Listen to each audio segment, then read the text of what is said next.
Hey family, welcome back to my video. Today we will see, what if Harry Potter's sister joined the evil needs of Strix? Before we start, I would like to extend my sincere thanks to the original author of this story for granting us permission to use it in our YouTube video.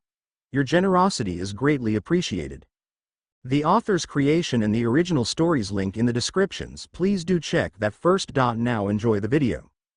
Bella POV. My body was shaking as I looked over my father's, mother's and stepfather's dead bodies. I wanted to be sick. Legs were twisted off and organs were ripped out of their bodies. I knew who had done this.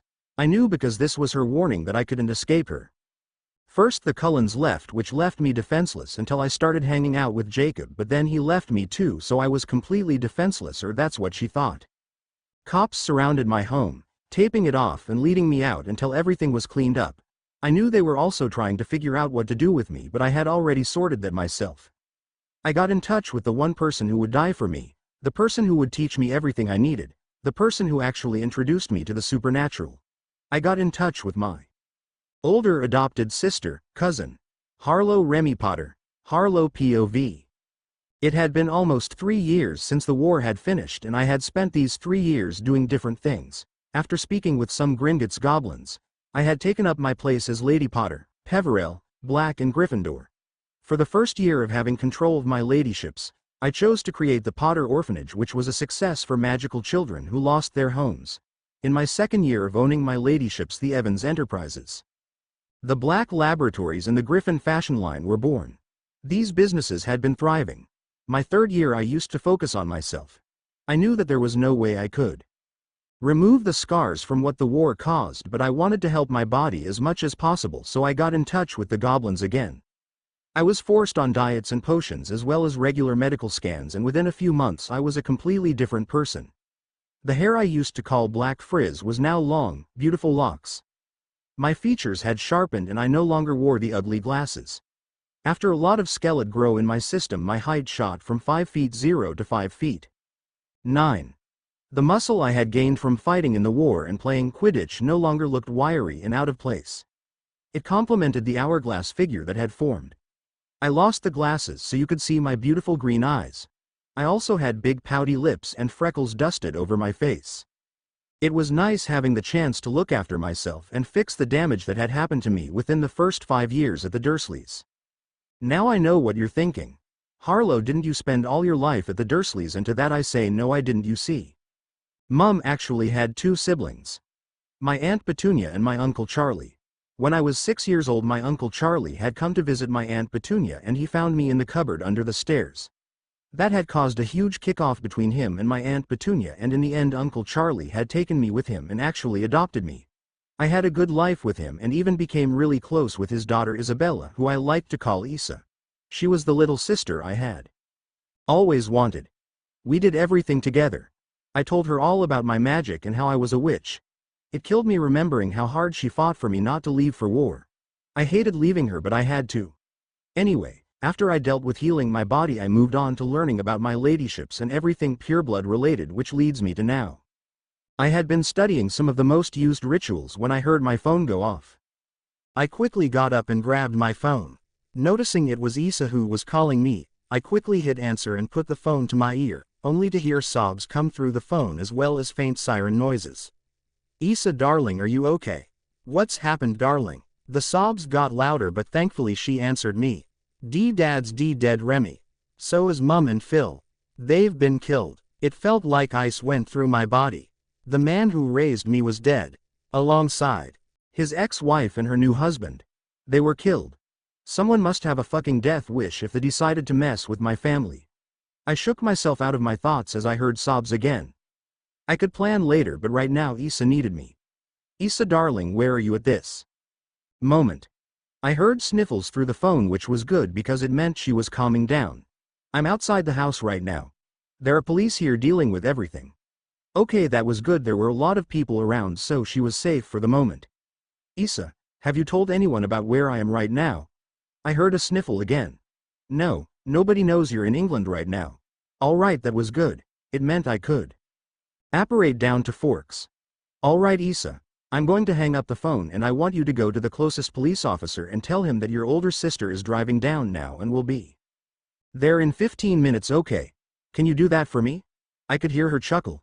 She figured out what I was going to do. All right, Remi. See you in 15 minutes. I then heard the phone hang up. I quickly shot up like an arrow and immediately sent magic to start packing all my things. While I got changed, it seemed as if I wouldn't be returning to England for a while. I made it to my room and into my wardrobe, where I changed into some blue denim jeans, a black tank top with a red button-up thrown over the top, and a pair of my black combat boots. Then I threw my hair up into a bun before rushing out and downstairs. My trunk was waiting for me at the bottom of the stairs, so I quickly grabbed it and shrunk it down. Then I grabbed my chain around my neck and attached the shrunken trunk to it before apparating to my garage in forks that held my black Jeep. Chapter 2 Chapter Notes. Bella calls Harlo Remi. Harlo calls Bella Isa or Little Doe Bella POV. I had to chuckle a bit when Remi asked me to tell the officer that she would be here in 15 minutes. I always knew I could count on her, and I also know that Victoria will be a dead woman when I explain everything. I may get in trouble with Remi, but it was worth it if she could take care of everything and I would be safe. No one would be hurt.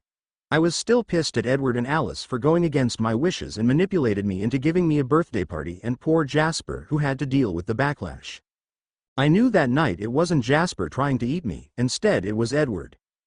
Jasper was trying to protect me, but thanks to the Wonder Twins he got the backlash.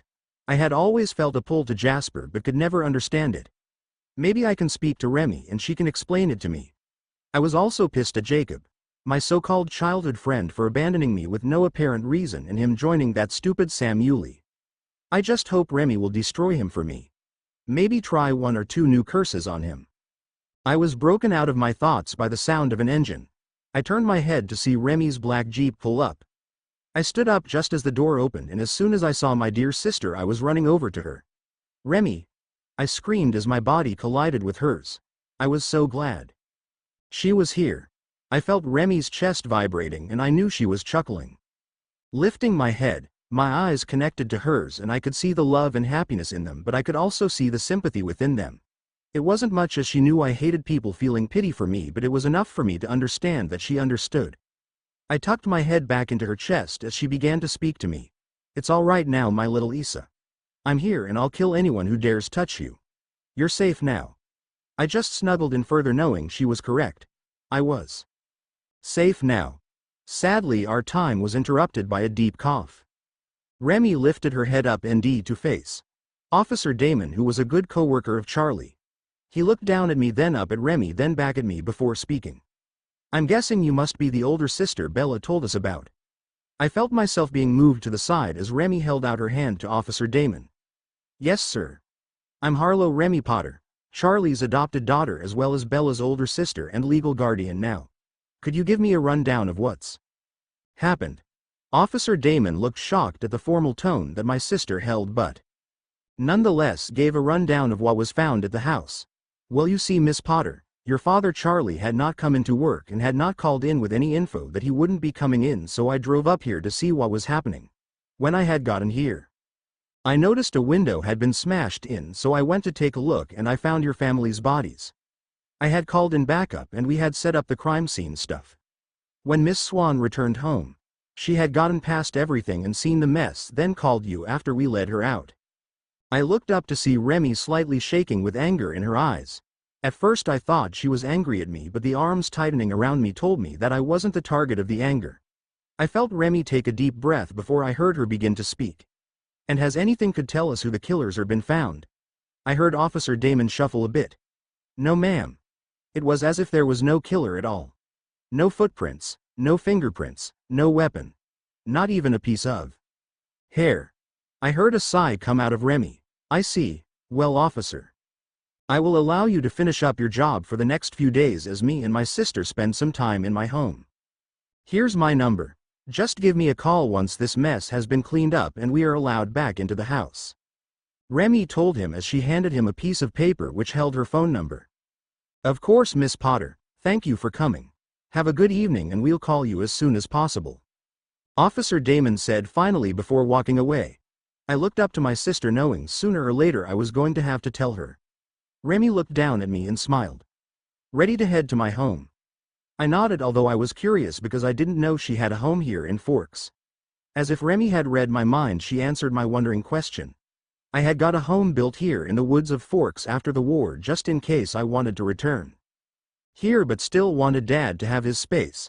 I nodded my head, understanding now. As we drove through Forks and into the forest of Forks, I thought about how to tell Remi about everything that happened since I moved to Forks. I know she will likely be angry, and I don't blame her, but I know that no matter what, she will help fix the stupid mistake that the Cullen family left me with. I looked over at my older sister and back out the window before deciding it would be better when we were in her home. That way, if Remi does get angry, then there isn't a chance she could kill us on the road. Chapter 3. Immediately I knew there was something up with Bella.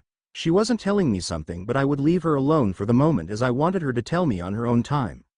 We soon pulled into my home that was inside the wards. I was definitely thankful for getting the goblins to build this home, as I never knew if I would return or not. It was a decent-sized home with a very simple look, but it was perfect for me. The outside was very cabin-looking with brown wooden walls and gray with lots of windows. It was a 4-bedroom home with 4 bathrooms, a main library with a connected office, a mini-library, a training area, and a potions lab. There is also a small balcony on the 3rd floor seen out front with a roof above it. There was also a larger balcony up in front of the home. The front door was actually on the 2nd floor and had stone stairs to access it. It was perfect for me, especially with the house being in the woods, so I could still work out and do magic without others watching. I parked up the car and turned to Bella, a smile coming onto my face when I saw the odd look in her eyes. Well, this is it. This is my home, little Isa.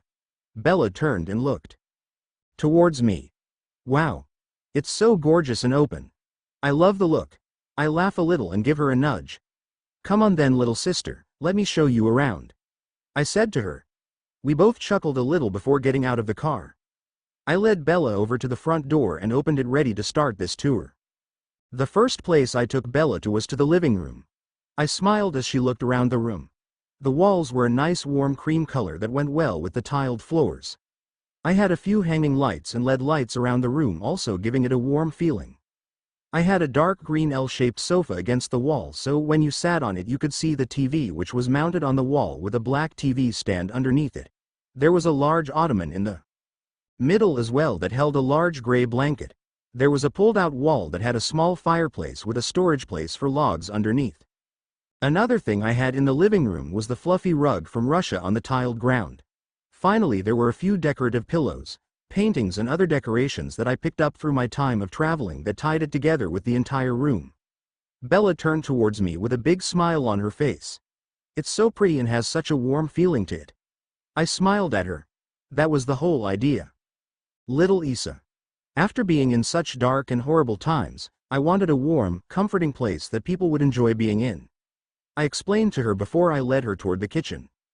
The kitchen was very large because of my love for cooking. The walls were painted gray and it went well with the wooden flooring that was good for easy clear up. All of the cupboards and the island in the middle were a nice cream color with marble tops. I silently had to thank the goblins so much, as the entire kitchen was stocked with food and kitchen supplies. There were also all the kitchen appliances that I needed in here.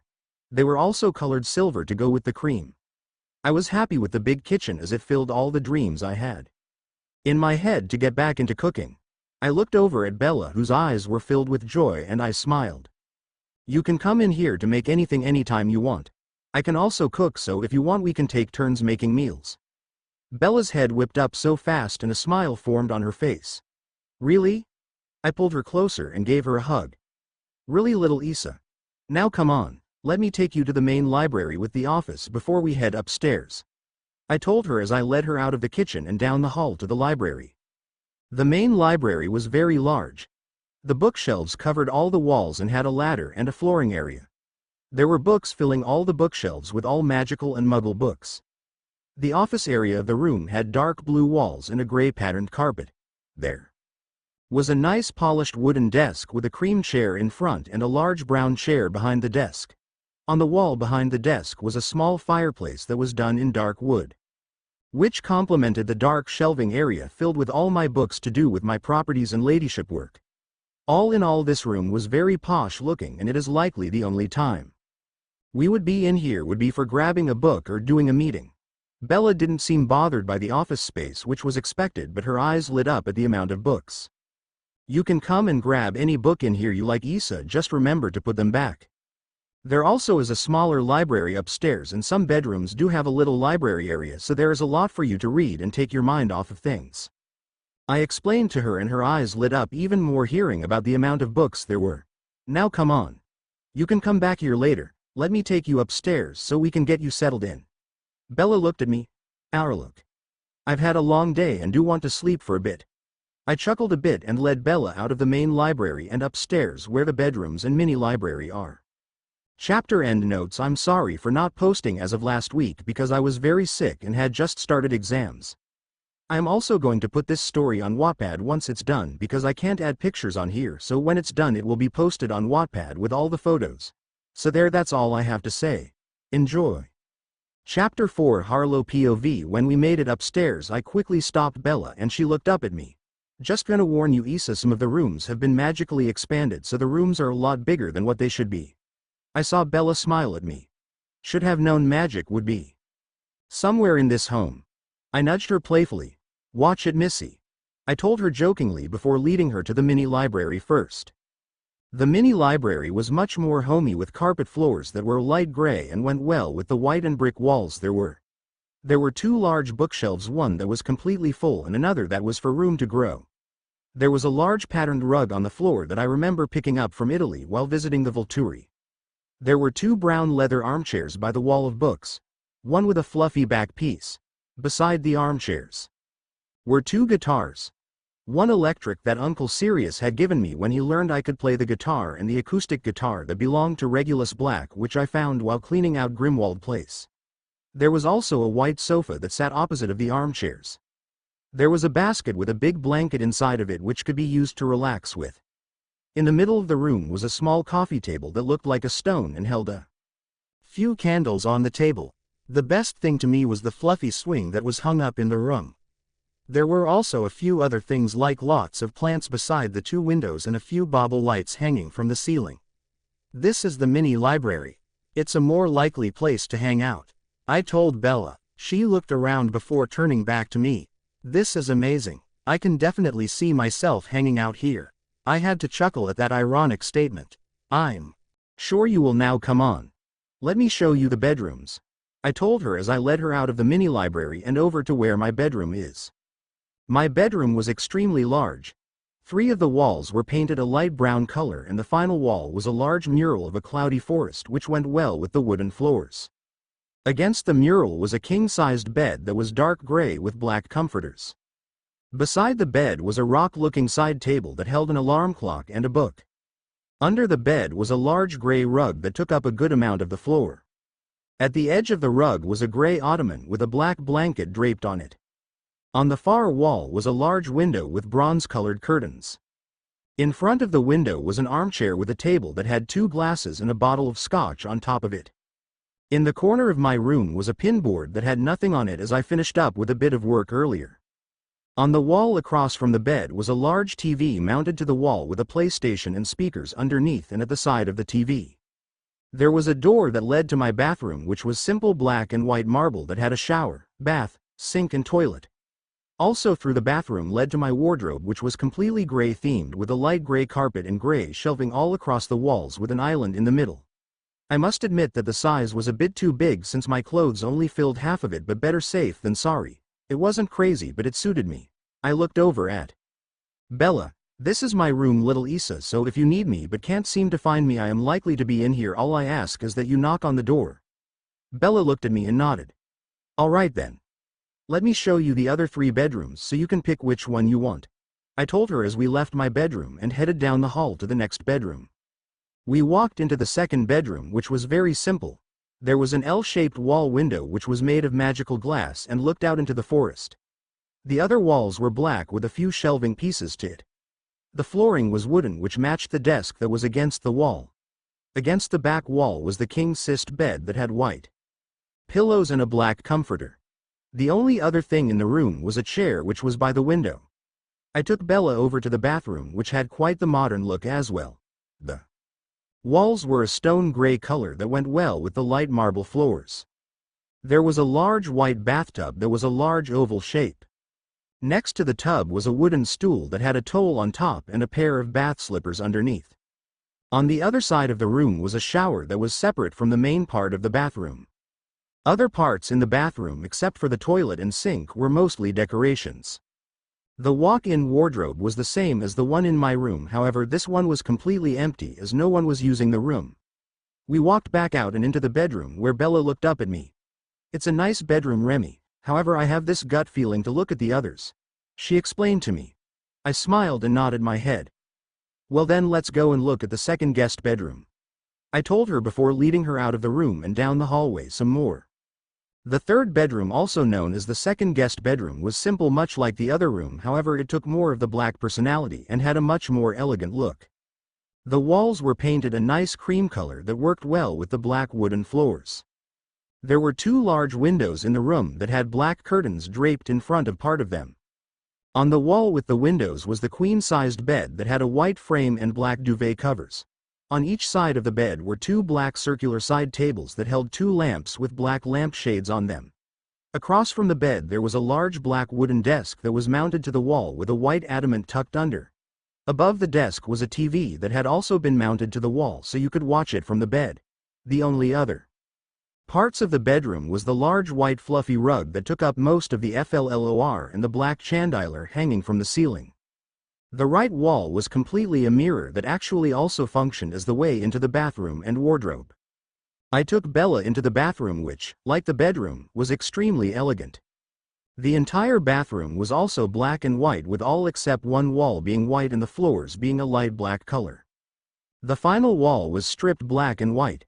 It also had the double sinks mounted to the wall. Next to the sinks was the toilet that was white. There were two magical windows in here so that guests could enjoy the natural light but not be watched by others. Like in the other bathroom, there was a bath and shower. The shower was completely glass and was also separated a bit from the main part of the bathroom. The bath was a little smaller than the last one, but this one had a shower head connected to it. In the middle of the room was a bench for getting ready, and like the bedroom there was a black chandelier. The wardrobe was the same as my room and the last guest bedroom and was also empty as no one used this room. I turned to Bella, who had a funny look on her face, and I knew what it was. Too elegant by any chance? Bella looked at me with a, "Are you crazy?" look. Why too elegant, Remi? I would be way too scared to even sleep in the bed. I laughed lightly. I thought so. Come on, let me show you the last bedroom. I think you'd enjoy this one the most. Bella nodded as I led her out of this room and to the final one. The final room was actually the room I planned for Bella with the help of the goblins. I opened the door and led Bella through. This room was similar to the first RO, more decorated. There were two walls of magical glass that looked out into the forest. The back wall was a built-in bookshelf filled to the brim with different types of books.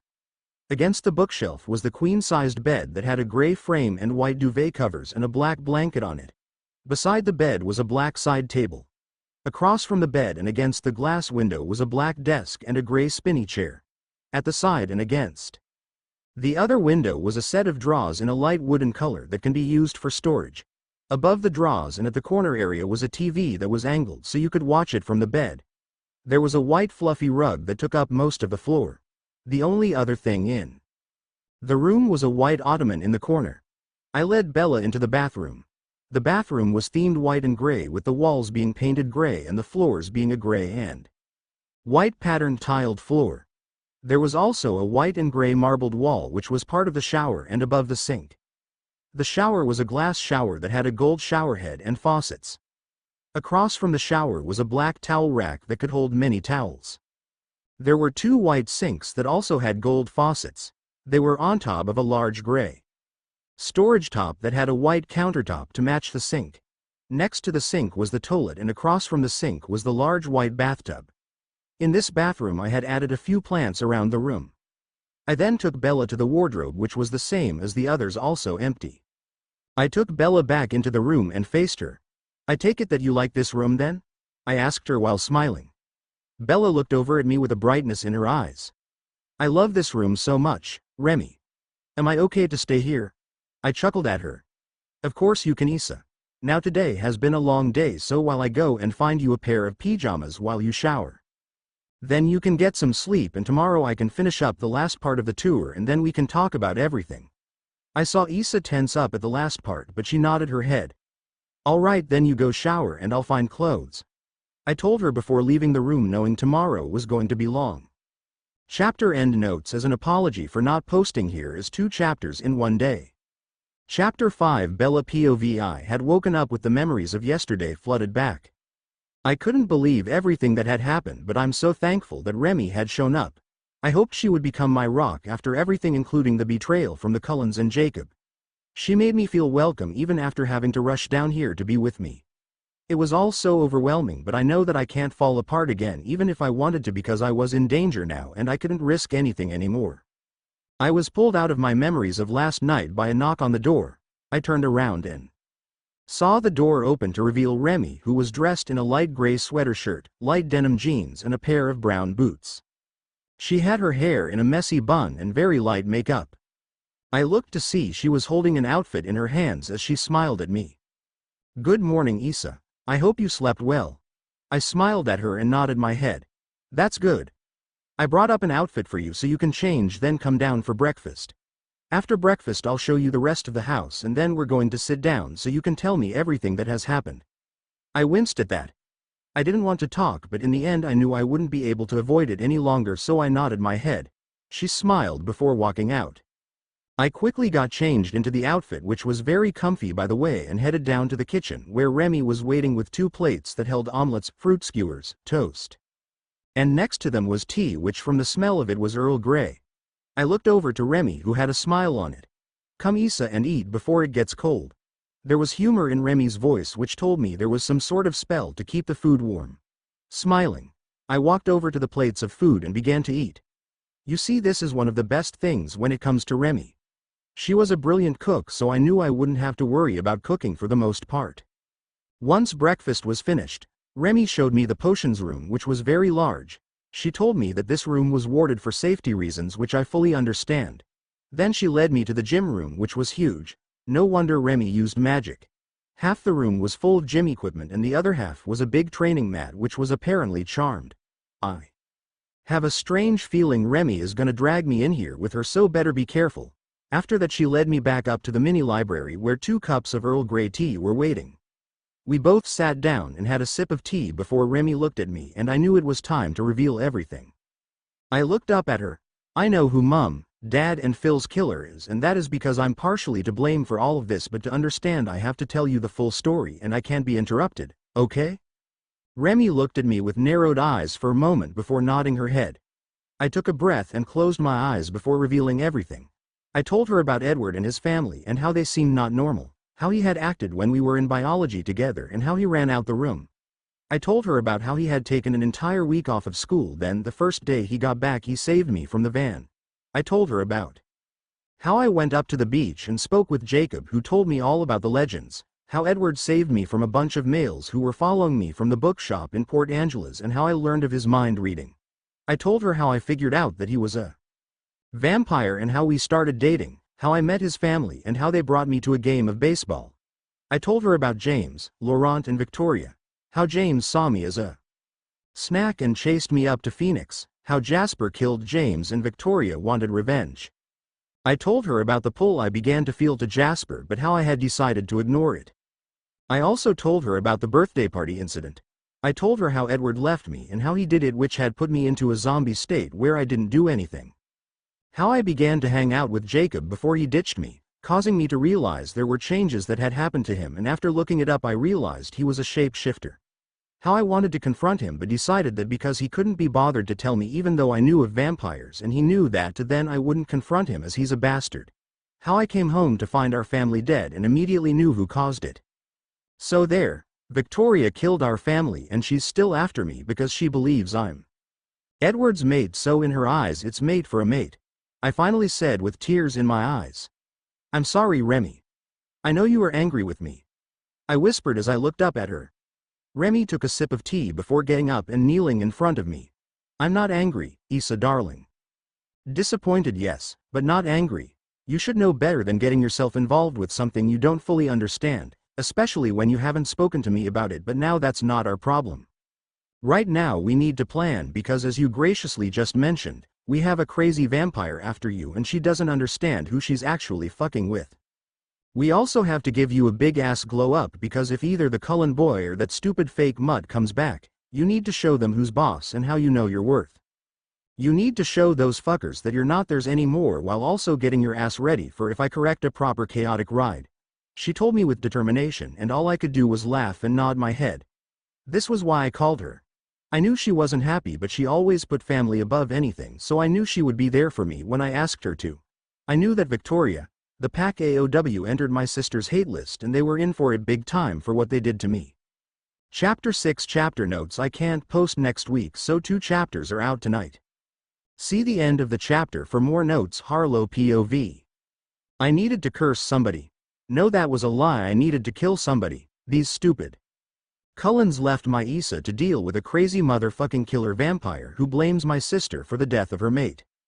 The same crazy vampire who has dared cross my family and kill them.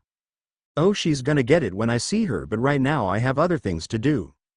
After our talk I immediately started planning and decided that helping Issa get her confidence back was the first thing to do since she needed to show a few people who were the bosses.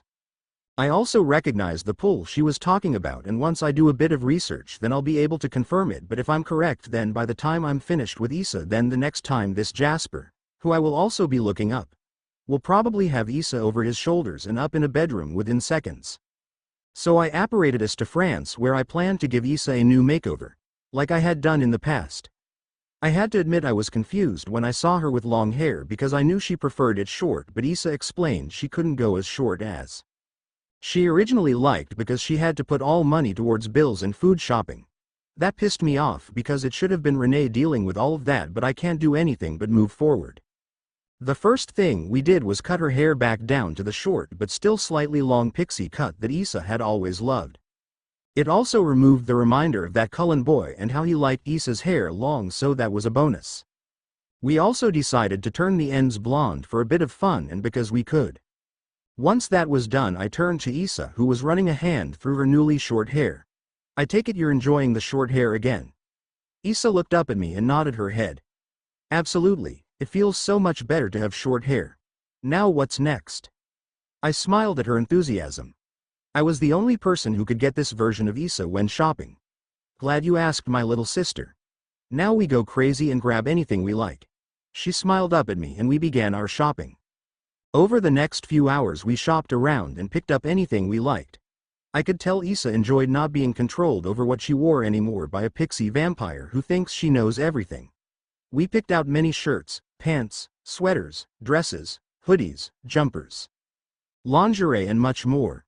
I also took Bella to a Lush and got her some body products of her own to have. I will admit I picked up a few things myself, but most of it was for Bella.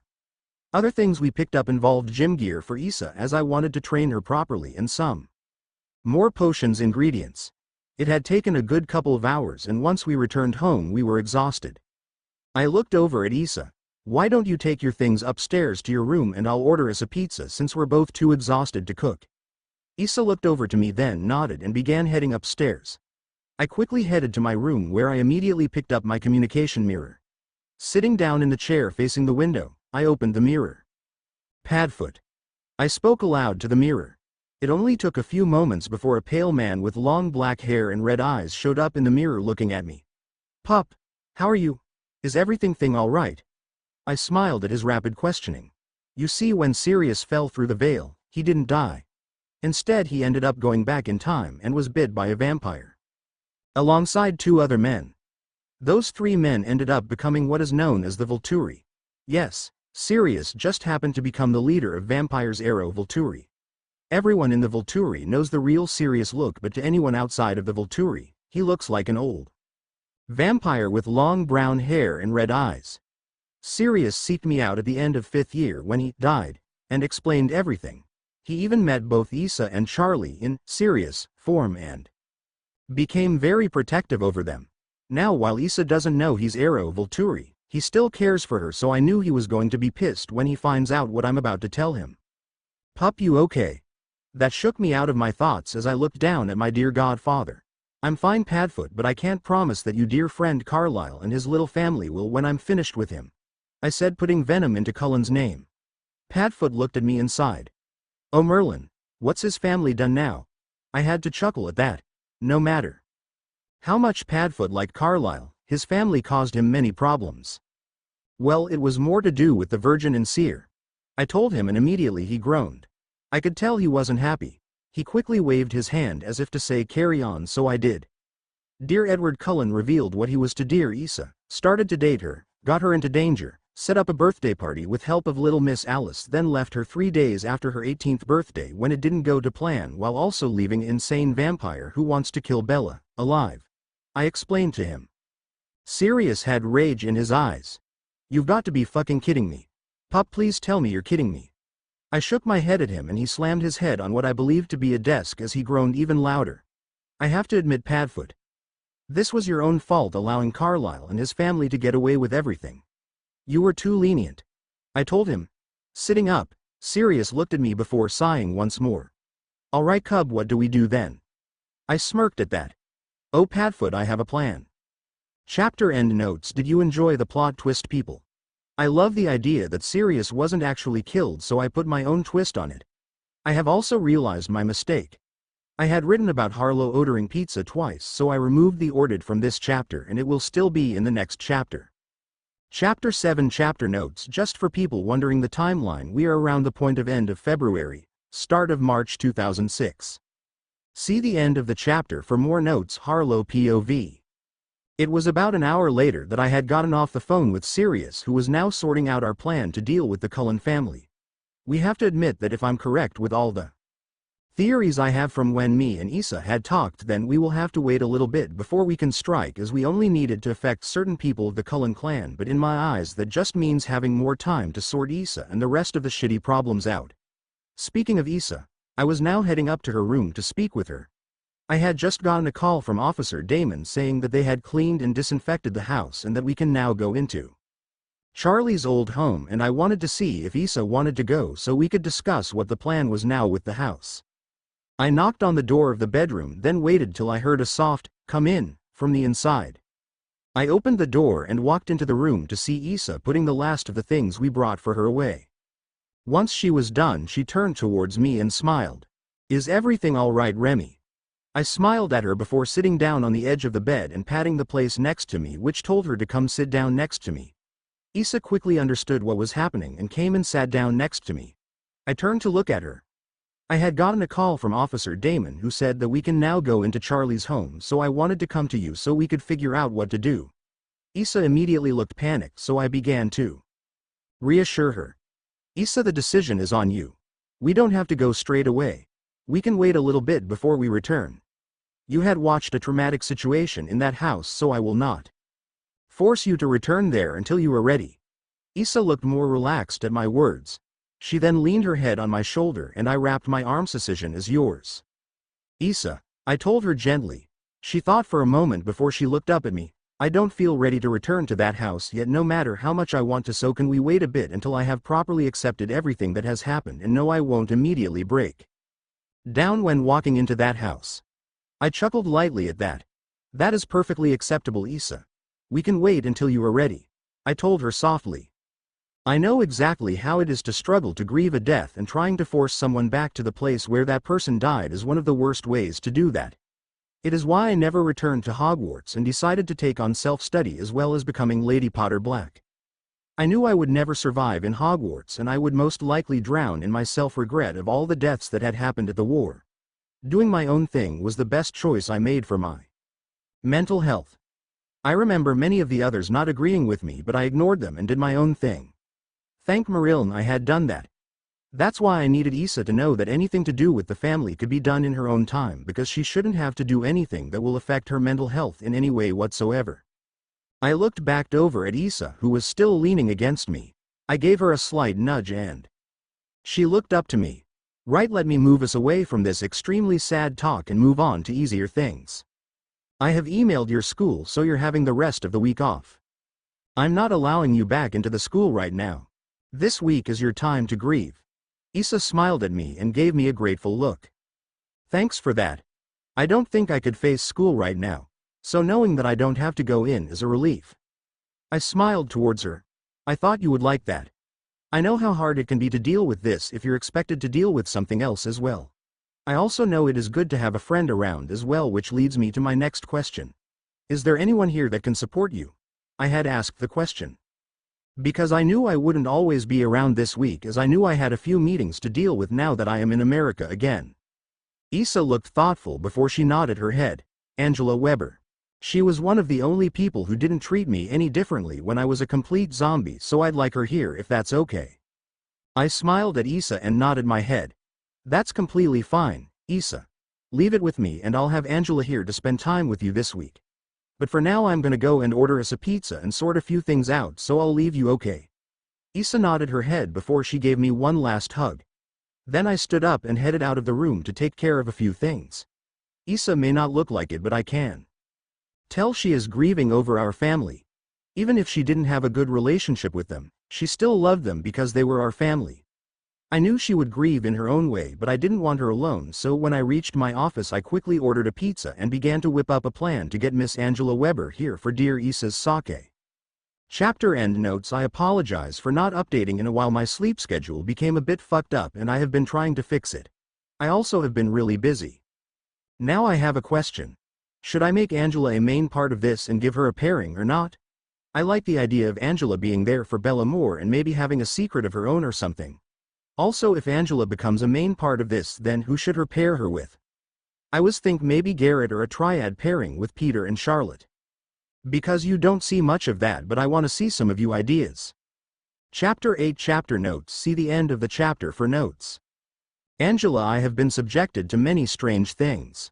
I mean, watching a group of vampires play human and join a bunch of human teenagers in school was definitely strange. Yes, I, Angela Weber, knew that the Cullen family were vampires. I also knew of all their gifts too. Now I know what you are probably thinking. 1. How did I know, and 2.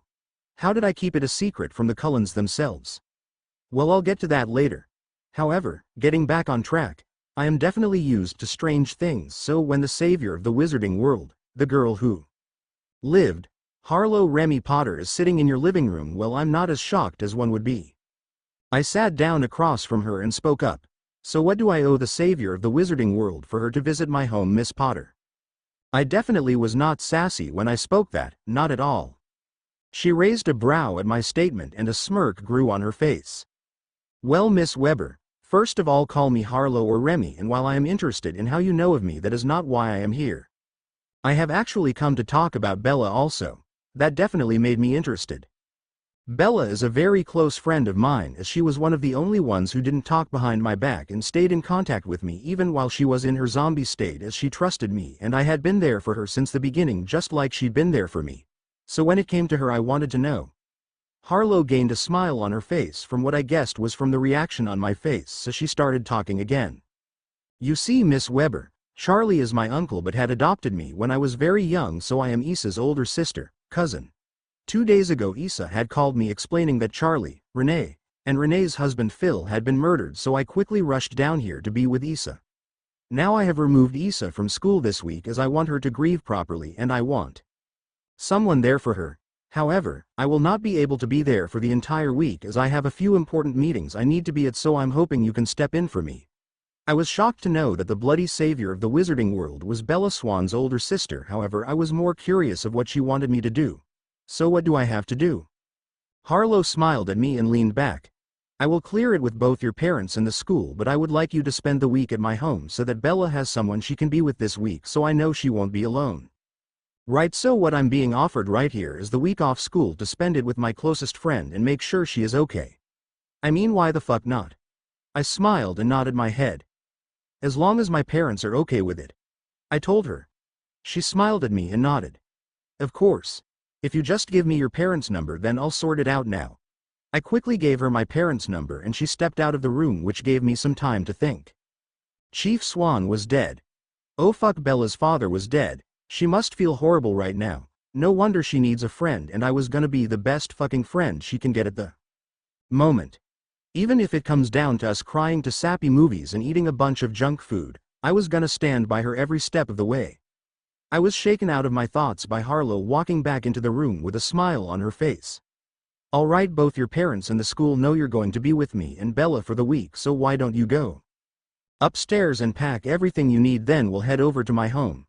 I smiled at Harlow and nodded before standing up and heading to my room. Once I made it to my room, I grabbed out my large red duffel bag and started packing some clothes, pajamas, shoes and toiletries that I needed. I also packed up my electronics and their chargers. Once all that was packed up, I zipped up the duffel bag, then grabbed my coat and put on my shoes before shutting my bedroom lights off and heading downstairs where Harlow was waiting by the door. She turned her head and smiled when she saw me. As I reached the bottom of the stairs, Harlow took my bag from me, then smiled. "Are you ready to go and stay with Bella for the week?" I smiled back and nodded my head. "All right then, let's get going." Harlow OP'd it out of my house and down to where a big black Jeep was parked. Harlow unlocked the Jeep before opening the passenger door and helping me in. Then I heard the back door open and Harlow placed my bag into the back. Once that was done, she got into the driver's side and started the car before backing out and starting to drive. "I have 2 spare bedrooms set up, so it's your choice which one you would rather stay in. As you know who I am already, I will warn you that I have got wards around my home and some rooms in the house are magically expanded," Harlow explained to me. I turned my head to look at her. "Thank you for letting me know and thank you for sorting this out. Bella is one of my closest friends and she's already had a rough time, so it's nice to know I can be there for her." A smile crossed Harlow's face. "No, it's me who should be thanking you. You have been there for Issa since the beginning and I don't think she would have handled as well as she has without you." I gave myself a small smile of my own. I made a promise I would stay by Bella and I don't intend to break it now. Chapter end notes. This was a bit more rushed and I'm a little bit unsure about it, but it should get better in the future. Or if you like it then tell me. I do believe I'm gonna make Angela a more main character. She may not have many POV chapters of her own, but she'll be seen more in this. However, I'm just going with the flow. I still need a pairing for Angela. Right now it is looking to either be Garrett or Peter, Charlotte, but I would love to see more suggestions that I can mess around with. I will say that I do want her with a vampire, but still not sure which one yet. You will be seeing another new POV soon, so stay tuned. Hope you enjoy. Also, this story will be seen on Wattpad soon under the same title from the author at MajorJasperSoldier, so keep an eye out for it. It will be my first story. I'm just doing a few things first, but it should be out sometime soon. Chapter 9 Chapter Notes. See the end of the chapter for notes. Angela POV. After a half-an-hour drive, we were pulling into a very large but comfy cabin. It was honestly a really lovely house and I can understand why Bella and Harlow would be here instead of the Swan House. I mean, I don't think I would be able to stay in the same home when I knew my family had been murdered in the house.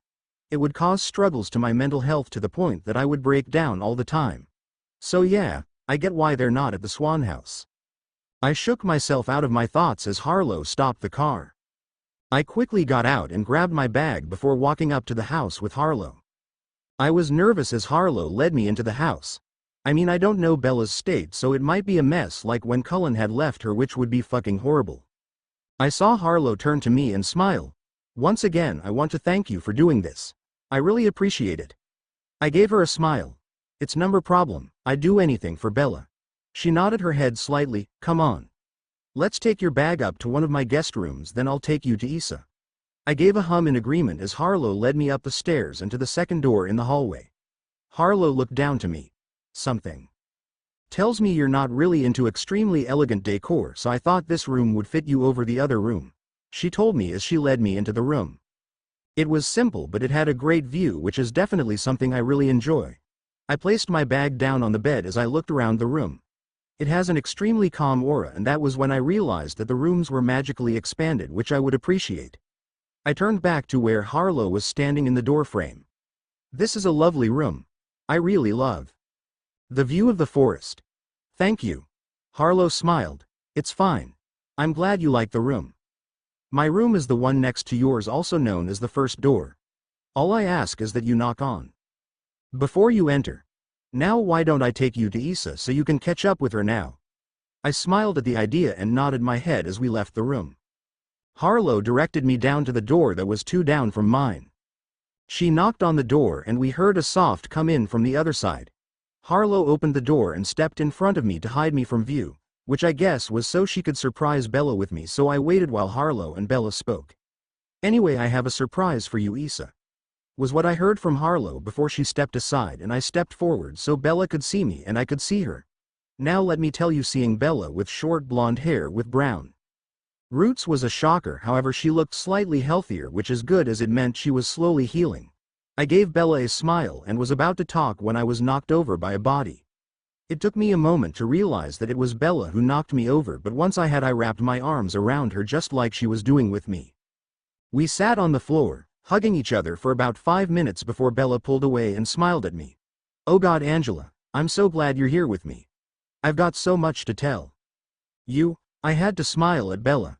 We had gotten settled down in her room just as Harlo had brought up a pizza, which I'm guessing she had ordered earlier, so once we were comfortable and enjoying pizza, I began to speak up. "You know, I had always thought there was something shady about vampires playing humans and going to school," I explained, pretty much exposing that I knew what the Cullens were. Bella looked at me shocked as I slightly chuckled and took a bite of some pizza. I could tell she was trying to process what I had said. After a few minutes, Bella turned and looked me in the eyes. "You knew the Cullen family were vampires?" she shouted, and I had to laugh as I nodded my head. Of course I knew, Bella. I mean, they weren't very good at hiding it, and also it's not like I'm not fully human, Bella. That caused her to freeze for a second as she looked at me. Then she began to laugh. "You know, I would say I'm surprised, but I have just decided that this town is a magnet for the supernatural, so it's a little shocking." "I'm not surprised," she explained to me, and I began laughing with her. Suddenly she just stopped and looked at me with a bright smile. "You know about the Cullens? That means I can tell you all the crazy shit that has happened," she exclaimed with a determined look in her eye. That's when it all began. For the next hour or so, Bella explained literally all the drama that had happened over the last 15 months, and as she spoke to me about all of this, I made 5 main assumptions. 1. Bella is an extreme danger magnet and attracts the supernatural like she's a big welcome sign. 2. With the way Bella talks about that pull to Jasper and with her new makeover, it wouldn't be a shock if she couldn't walk for a few days when she sees him again. 3. There is a psychotic vampire who needs a proper reality check with death. 4. Someone needs to beat the ever-living shit out of Edward and Alice Cullen. 5. Someone needs to give those fake-ass wolves a reality check down on the res. I know one thing for sure though. You better sign me up for this ride, cause I ain't leaving. Chapter end notes. Hello everyone, it's been a little while, so I'm here to explain some things. This story is on a slow update and trying to decide outcomes for this story, but don't worry, it's not abandoned. Update to this. A few decisions have been made while it's no longer on a pause. It is not going to be regular updating. I am also in college, so I'm trying to get used to the workload they're giving, and when I feel more stable I think I'll be able to do more. So yeah. Thanks for reading, and I'm hoping to star this story soon. Chapter 10, Harlo POV. I'm so glad that Angela is here now because I can get some major stuff done while not feeling bad about Bella being left alone. Once I had made sure that Angela was comfortable and the girls were fine, I headed back to the library office to start talkings.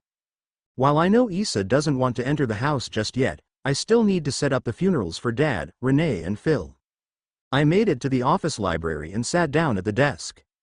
Then I began making calls to set up funeral arrangements as well as speaking to the lawyers of my family. I may have not been the closest with Renee and I didn't know Phil, but I wasn't going to be rude and not give them a funeral. That would just be outright disrespectful. I also knew if I left the job to Issa she wouldn't be able to handle it, so I knew I had to step up in this situation. It was hard, I won't lie, but I had to do this for more people at the war, so I knew I had to close my feelings down and handle the situation. After about 2 hours of talking on the phone and making funeral plans, I had finally had both the funeral and will readings set for 2 weeks from now. Now that was settled, I spent another hour going through letters and emails for all my business as well as events coming up. There were a few things I have had to reschedule, but overall everything was going smoothly and I don't have anything planned for the next 2 months, which gives me time to help Issa through everything.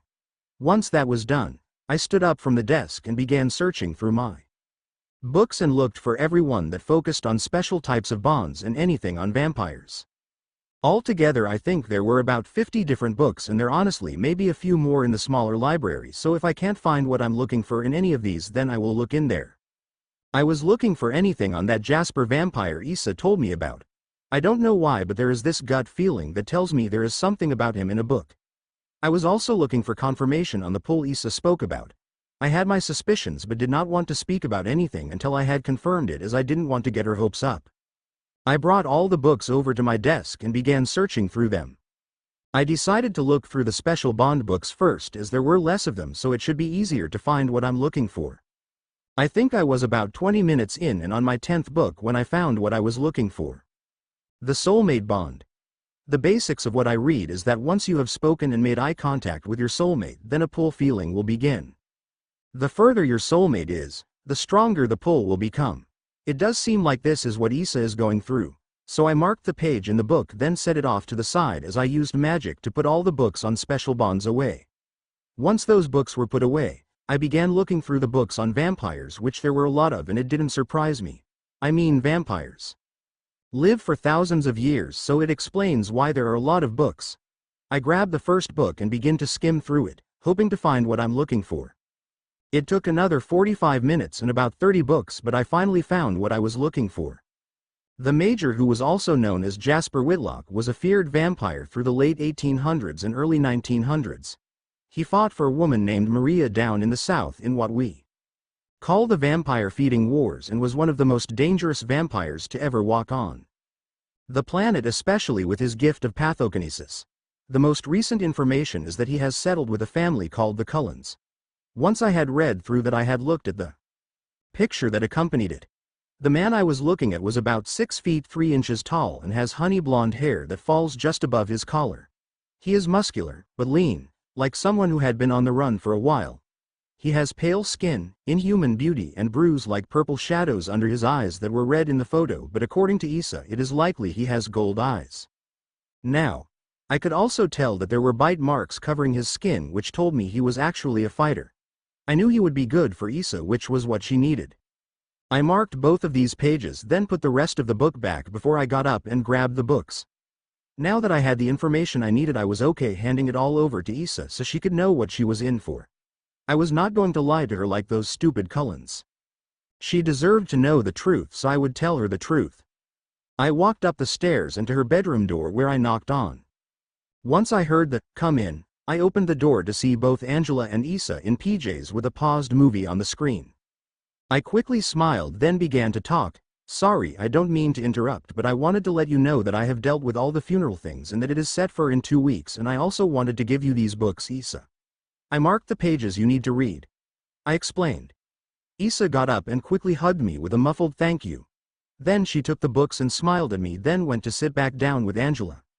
I then left the room with a smile on her face. There would be no more lies. Chapter 11 Chapter Notes. See the end of the chapter for notes. Bella POV. Over the past few hours of speaking with Angela, we finally changed into PJs and decided to watch some movies to calm down after all the chaos that has been going on. We were halfway through Beauty and the Beast, Don't Judge, when Harlow had walked in and had told us that Charlie, Renee and Phil's funerals were planned, and then she handed me some books and told me to read the marked pages. I had given her a hug, then went to sit back down with Angela as Remi left. I looked over the books and noticed they were on famous creatures and special bonds. I looked over to Angela, who was smiling at the books. I raised my brow at her. "Do you know why Remi handed me these books?" Angela giggled, then smiled.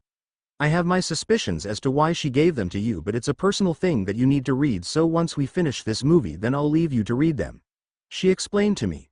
I looked over at the books again, but ultimately agreed because I still wanted to spend some time with Angela and the books were not going anywhere, so I settled back down and pressed play on the movie so we could carry on watching it.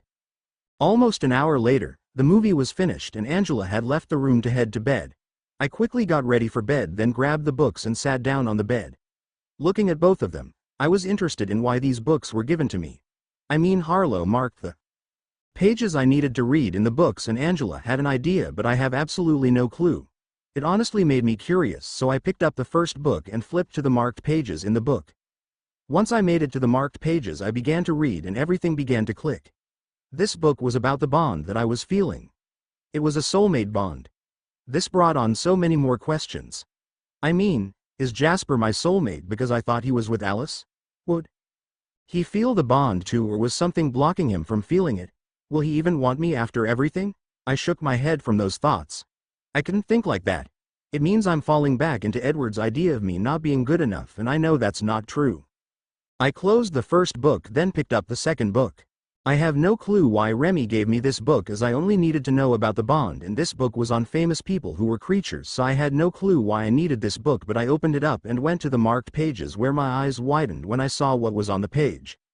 It was all about Jasper and part of his past. I may not have needed this book, but I am definitely thankful for this. I was never able to get close to Jasper, so having an idea of his is amazing to know, even if it is only part of it. As I read through the pages, I gained so much more respect for Jasper, and it was now making sense about the feeling of authority that slightly rolled off of him. I also felt anger for him. I may be human, but I know battle scars when I see them. I may not be able to see all of the scars Jasper has, but I know they're there.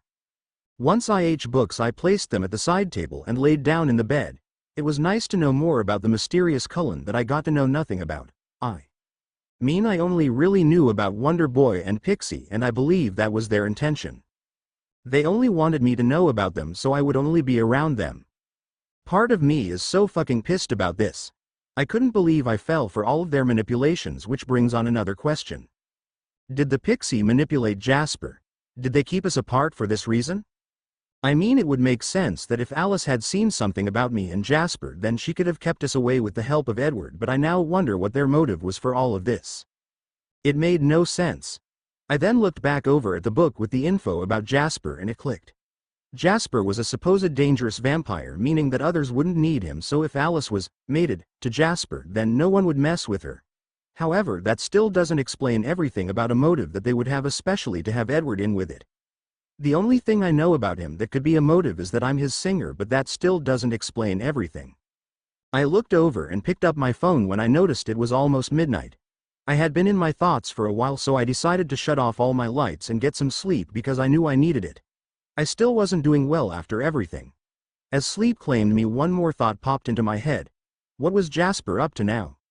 In Ithaca, New York, a man who was about 6 feet 3 inches tall and had honey blonde hair that fell just above his collar and golden eyes was looking out the window of the mini library room he was in.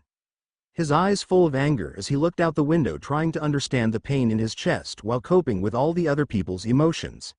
He didn't know what was going on, but he did know that very soon everything was going to change. For better or worse, he doesn't know but can't wait to find out. Chapter End Notes. Time for a new POV. Chapter 12. Chapter Notes. See the end of the chapter for notes.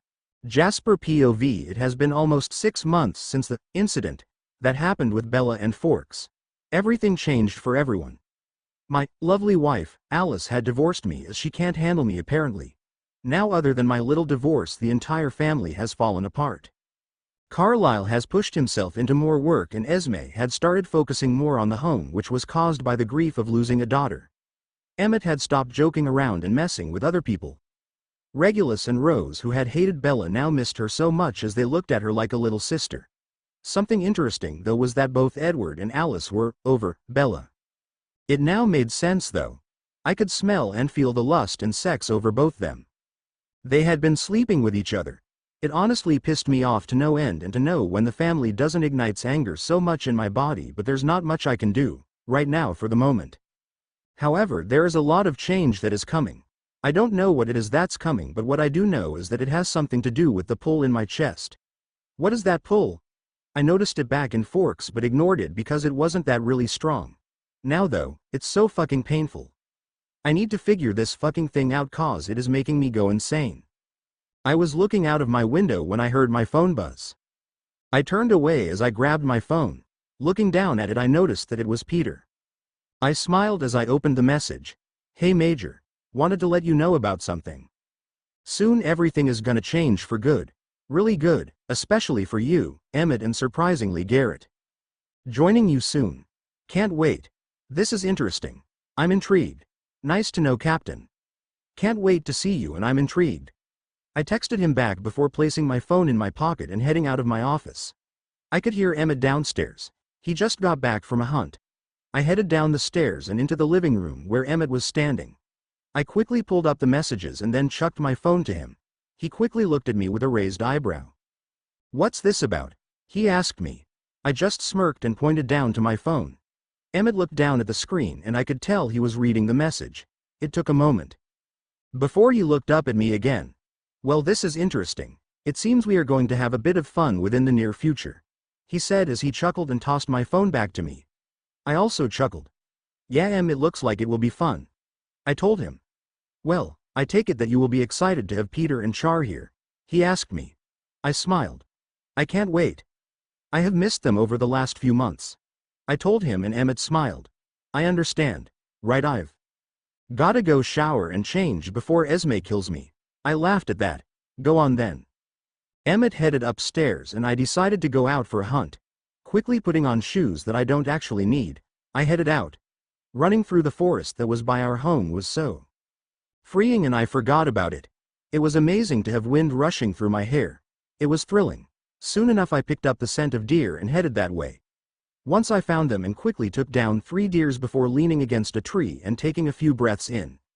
I had so much on my mind right now. I didn't know what to do. It is amazing how much our lives changed because of one simple human, but then again I can't really call her simple.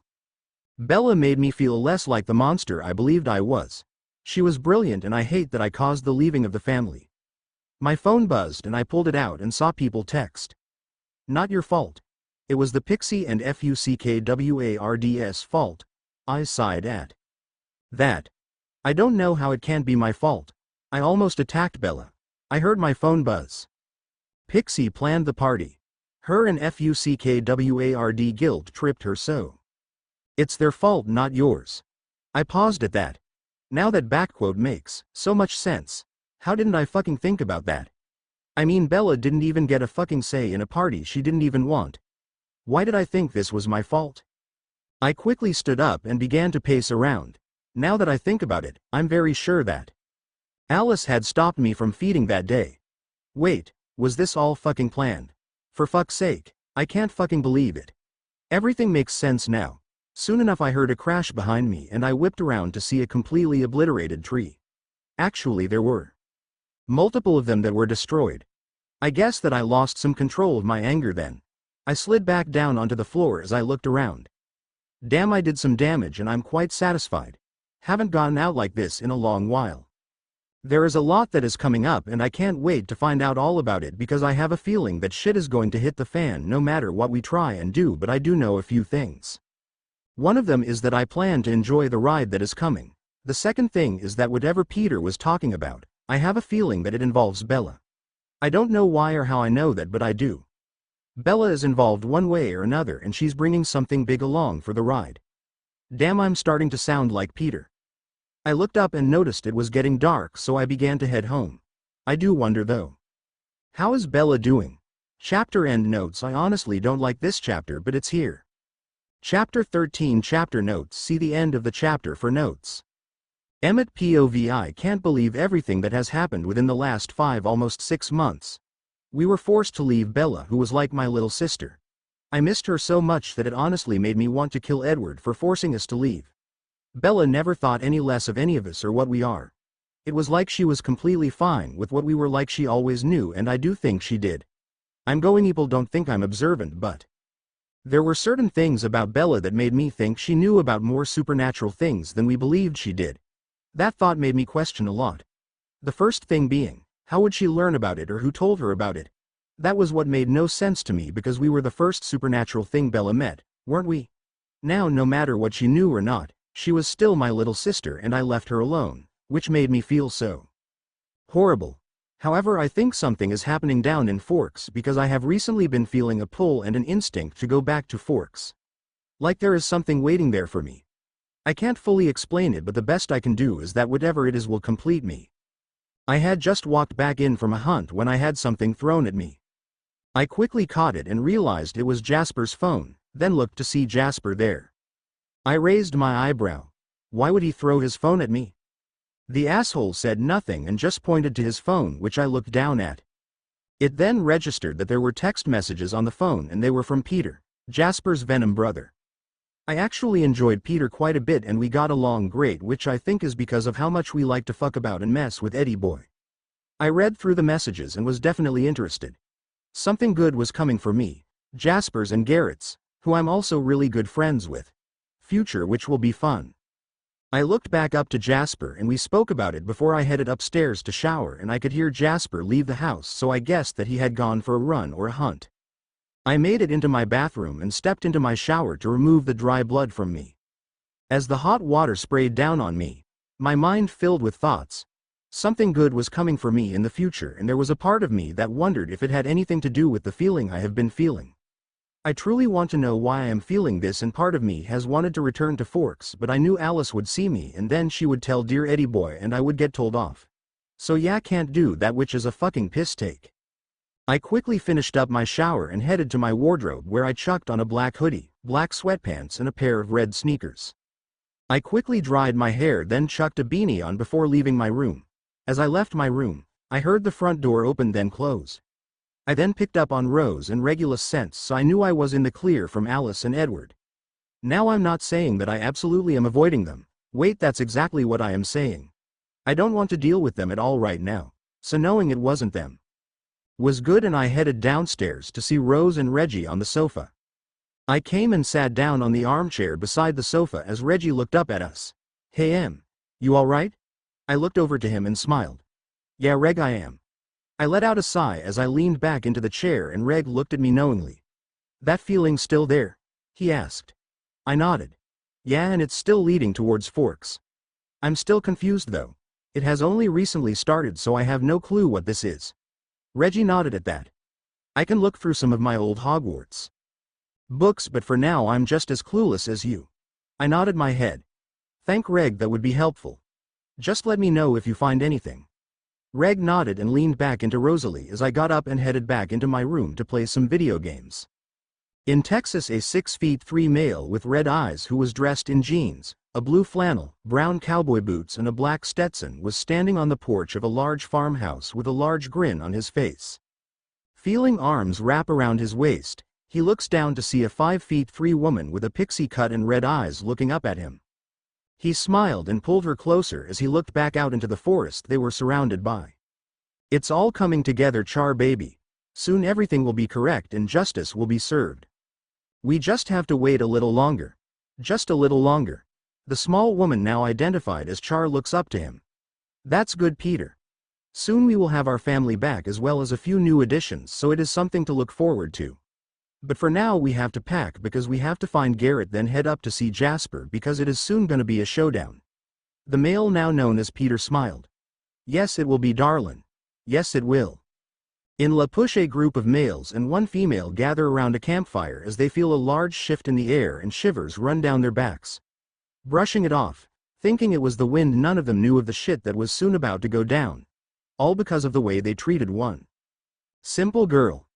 Chapter end notes. Here is chapter 13. I will admit I wanted to do Peter's POV for this chapter, but it is not time yet, but in a few chapters, don't worry.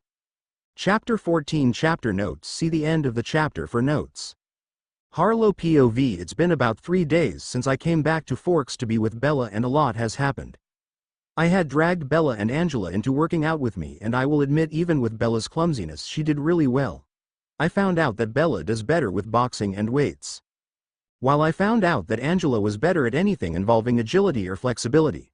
I'm glad that I figured that out because I will work with them on what they are best with first, then I will start working on what they struggle with more, because I don't want either of them getting trapped in a fight of any kind and they can't defend themselves. I also plan to teach them how to work with weapons so they can protect themselves against anything that is armed. I also got Bella a Mercedes so she didn't need me driving her everywhere.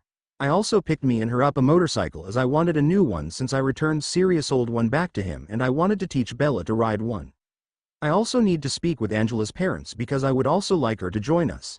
It hasn't been long, but I see Angela like a little sister just like Bella, and I knew I would protect her no matter what. Other than that, I was planning something to deal with those Mutts, or to be specific, a certain few Mutts in particular. I am protective of my family and no one fucks with my sister Bella, so they needed to be dealt with, and it just so happens that the opportunity fell into my hands. Bella had decided to go out with Angela to get a few things, and I recently found out that someone on La Push has Dad's fishing equipment, and I have a guess of who has it, so I changed into one of Sirius' AC/DC shirts that I has shrunk and slightly cropped, pair of black jeans that were embroidered with roses, a black leather jacket and my black-heeled lace-up boots. I let my hair stay down and in its waves, then I did a red lip look to make a bold statement. People need to watch out. Once I was ready, I grabbed my bag and headed out of the house, where I got to my Jeep and climbed into the driver's seat. I turned on the car and began to make my way down to La Push. The journey wasn't a long one, maybe 15 minutes from my home. It had been a while since I had been down here. I think the last time I was down here I was about 14 years old, but by the looks of it nothing had changed much, so I headed the way I needed to go. When I reached the house I needed, I noticed a big group of males alongside one female who looked like they had been on steroids, so I knew I was at the right house. I stopped my car and the group noticed me as I opened the door and got out. Most of them seemed confused to who I was, but there were a few who were checking me out. Gotta have a lot of bravery for that. I shut my car door and looked towards the group as the oldest came forward. He gave a forced smile towards me. "Hello, miss. I'm Sam. Is there someone you are looking for?" he asked me in one of those fake little nice voices, so I gave him the same treatment. "Pleasure to meet you, Sam. I am actually W things from Billy Black, but there are a few people I'm looking for other than Billy." I could see the confused look on his face and the other people's eyes. I kept my eyes on Sam as I raised my brow and he shook his head. "Of course. I quickly go get Billy, then we'll see if we can help you find the people you are looking for." I kept the smile on my face and nodded as he walked into the house to supposedly get Billy. I turned back to look at the group. Most were still confused or checking me out, but one was looking at me as if he had seen me before and I could already recognize him. Jacob. Fucking bastard. Black. I had to hold the urge to lunge. He would soon get what was coming. I heard the door open and Sam came out with the man I recognized as Billy Black. He seemed confused as to who I was, which wouldn't be a shock with how much I have changed since I was 14. I kept the sweet smile on my face. "Hi, Mr. Black. I'm here to pick up some things from you." Billy looked so confused as he answered me. "I'm sorry, miss, but I think you have the wrong person." Resisting the urge to scowl for the moment, I shook my head lightly. "No, sir. I'm here to pick up Charlie Swan's fishing gear." That made him and the group of boys even more confused, and I had to hold in a laugh. Billy looked at me with a frown. Charlie had not told me of anyone coming to pick up his gear. I smiled brightly. "Of course he couldn't call you." This made everyone look at me. "Because he's been murdered." I let my smile drop as my face turned serious while everyone's eyes widened. "Yes, my father was murdered by the redhead vampire that has been trying to kill my sister, but you already knew of the vampire, didn't you, Billy? Since you've had your Mutts chasing her," I explained in a monotone voice. Billy and the Mutts tensed up as Billy rolled closer to me. "Who are you?" he said in a demanding voice, and I laughed. "Oh, don't you remember me as Uncle Billy? Well, let me remind you then. I am Harlow. Remi. Potter. Black. Swan. Chapter end notes. I had 4 hours between my classes and no work, so I decided to do another chapter. Shit's about to go down with the Wolfpack, ladies and gents. Chapter 15. Chapter notes. See the end of the chapter for notes. Harlow POV. I watched with a smirk on my face as both Billy and Jacob's eyes had widened at me. "It's been a while, hasn't it, Uncle Billy? And from what I've heard from dear Issa, your son has been busy." I turned to look at Jacob, with a scowl on my face as fear lit up in his eyes, and he backed away. I turned back to Billy. "I'll deal with you in a moment." Then I turned back towards Jacob and began to march towards him. He was backing away, but I was quicker and I grabbed his arm. Adding magic to my strength, I took Jacob's arm and flipped him over my shoulder with enough force that he landed on his back with a lot of force, and by the look on his face it hurt. Good. I placed my foot on his chest to keep him down on the ground as I stared at him with cold eyes filled with anger. "How dare you call yourself better than the Cullens when you did the exact same thing Edward Cullen did to my sister?" I could see he was about to talk, so I silenced him. "Don't you dare try and talk. You brought this on yourself, so shut up and listen. You are one of the most disgusting people to do what you did, especially after she gave you her trust and talked to you about everything that had happened, and you had the audacity to do the exact same thing. You are a filthy mutt." I saw someone was about to grab me, so I quickly turned and grabbed the arm off that person before swinging them into the ground forcefully. A loud groan was released, but I didn't pay attention to it as I leaned down towards Jacob. "You are a filthy, disgusting bastard who doesn't deserve a wolf, because the wolf stands for loyalty. Good thing for me but bad for you is that I will and always will be stronger than you, and do you why? He shook his head at me and I grinned. I will always be stronger than you because Ephraim Black was a disowned from my family blood, meaning you Jacob Black are the disowned blood from my family blood. I watched in smug satisfaction as Jacob's eyes widened. I leaned down close to his ear. Now you will pay for fucking with my sister. First with your wolf being locked away until I think you fucking learned your lesson. I'm also going to make sure you feel all of what Bella felt because of what you and fuckward did to her. I told him as I silently and wandlessly spelled him. I watched as his eyes widened, then began to screw up in pain. Satisfied, I removed my foot from his chest and looked up to the group as well as the person who I slammed into the floor. I noticed it was the older one who kept checking me out, and if I remember from talking to Bella then this was Paul Lahote, the one who thinks it's okay to insult my sister. I walk over to him and pick him up from off the ground. He looked at me with fear clear in his eyes. I smiled at him. First off, checking me out is never a good idea. I'm not someone you want to deal with, especially after how you speak about my sister. No one, and I mean no one, ever insults my sister and gets away with it. Do you feel all big and mighty from what you did? I asked him mockingly, and he began to shank in anger. So I gave a fake bout. Oh. Are you gonna shift? No, I don't think that's gonna happen, I say to him as I spell him the same way I did with Jacob. I watch as he begins to feel the pain of his wolf being locked away and the emotional pain that my Issa had to suffer through. Once I knew he was feeling it to full max, I dropped him, then walked up to Billy. You of all people know how hard it is with the supernatural, and I know for a fact that Dad told you about what I was because I allowed him to after realizing what you were, but something in your mind must have thought you were superior to everything. I watched as Billy stumbled for words and I scowled at him. Well, let me tell you something, you're not superior and you never will be. So with that and the way you allowed your son to do what he did with my sister, I'm going to make sure you feel it. I told him as he began to feel both Charlie's pain when he died and Bella's pain through all of this. As he began to feel the pain, I turned toward the Mutt pack. I watched as the pack all took a large step back, and that was satisfying to see. They were scared, and they should be. However, these lot didn't do much wrong. Not even the pathetic Alpha, as much as I hate to say it so I won't hurt them too much. They were all backing away. You know. You lot didn't do as horrible shit as the others did. I watched as the slightly relaxed. That doesn't mean that you didn't stop what the others did. Hearing what my sister had to go through was a horrible thing, so I think all of you deserve to feel what she did. I saw their eyes widened as I spelled them. I could see them begin to feel what Bella felt, and I knew it was gonna change how they viewed what happened. Once I had punished them all, I summoned Charlie's fishing gear because there was no way I was going into that house. Once I got it all, I placed it into my car. Then I turned towards the group who were all looking at me. I gave them one last smile. Oh, and don't bother speaking to Bella anytime soon or coming to Charlie's funeral. You don't deserve to after everything. Maybe once you learn your lesson I will remove the punishment. I smirked one last time before getting in the car and leaving. Chapter end notes. I had my therapy session cancelled, so to relive some anger I wrote a chapter. Seth, Leah and any wolf turned after them are not part of this. Chapter 16 Chapter notes. See the end of the chapter for notes. Bella, POV me and Angela had decided to go out for a little bit to get some fresh air and to pick up a few things we needed.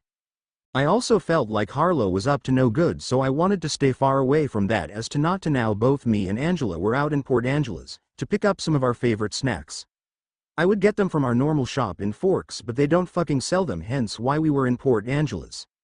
We were walking down the street heading to the shop and we were talking all about the Cullens. I was glad to have Angela in with the whole supernatural situation because it means I have someone to gossip with.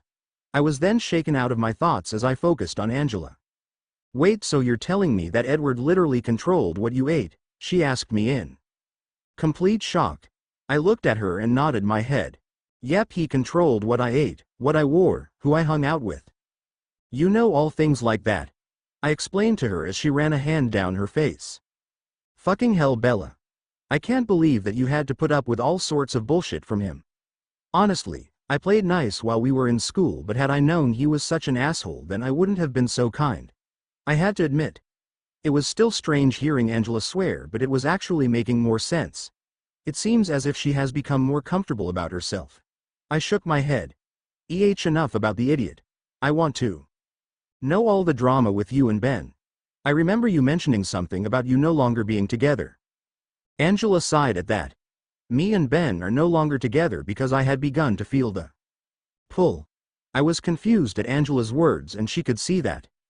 So remember how I made it clear that I wasn't fully human, Bella? I nodded my head slowly, faintly remembering that conversation. Well, my supernatural creature has mate. Just like wolves and just like vampires, we have mates as well, and I had recently started to feel the pull. I knew that soon I would be meeting my mate and I didn't want anything holding me back, so that's why me and Ben are not together anymore. After listening to her explanation, I could understand where she was coming from. She wanted nothing getting in her way when it comes to the one she is meant to be with. Maybe that's why I'm so angry with Eddie Boy. He kept me from Jasper when I could feel the pull, so I could fully understand what she was doing, and I fully supported her when it came to her decision. We made it to the store and we headed in to grab our snacks. It took about 20 minutes to grab everything we wanted. Once we had everything, we paid for it all, then left the shop. We decided to walk around a bit to see if there was anything interesting, but after about 10 minutes of walking around, we decided just to head back. We got back to the car and loaded all our snacks up before Angela got into the passenger seat and I got into the driver's seat. We began driving back into Forks, and on the way included a bunch of questions, terrible singing and laughter. It was amazing that I feel so free and not worry about anything. It took us about an hour and a half to get back home, and I noticed that Remi was definitely in the house because her car was outside. I parked the car out, then we got out and grabbed all our things out and we headed up to the door. Angela opened the door and the immediate smell of food came into our senses. We looked over at each other, then rushed over to the kitchen to see my sister cooking. She must have heard us because Remi looked up to see us standing at the door looking around at the food and she laughed. Well, I can tell you're interested in dinner then. Both me and Angela nodded our heads and Remi smiled at us. All right. Well, if you go put you things away and wash up, then you can help me finish up so we can eat quicker. After hearing that, both me and Angie ran upstairs to our own rooms and dropped everything off before quickly washing our hands and returning downstairs to help Remi. Remi immediately put us to work. She was making a chicken tomato sauce with filled pasta. Angela was put in charge of making the stuffing for the pasta while I was put in charge of preparing the chicken. Remi began to work on the sauce. We were all laughing and having a chat about what we had been up to. Remi had a smug smile on her face and only gave the basics of her day. I saw Angela about to question her a bit more, but I shook my head at her. If I have learned anything when it comes to Remi, it is that when I think she's up to something, you don't question her at all, because it is very likely that you will be scared of what she did. She reminds me of Emmett a little bit. Now that's a scary thought. We finished up making dinner, and for the rest of the night we were cuddled up in the living room, enjoying snacks and watching unsolved cases and coming up with our own theories. It was turning into actual chaos. When it almost reached midnight, we decided to retire. I gave both Angela and Remi a hug before heading into my room. I then grabbed a shower and put on my mushroom pajama set before crawling into bed. I smiled up at the ceiling. My life was far from perfect, but I had some of the best people with me, and that's all that matters. That was the last thought I had before sleep claimed me. In Volterra, Italy, a certain king was standing on a balcony, going over plans and waiting for a certain few people to show. Chapter end notes. Sorry, it's been a while. I have been given my exam timetable, so revision has been on my mind. Chapter 17. Sirius POV. My life is some of the craziest shit that I had to put up with. Let's see, shall we?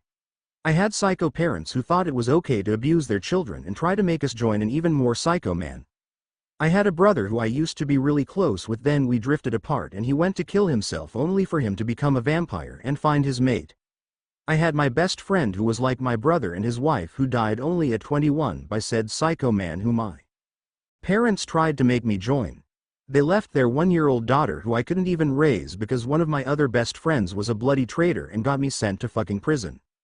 I then had to wait 12 fucking years to escape and go on the run for 2 years before I died protecting my goddaughter.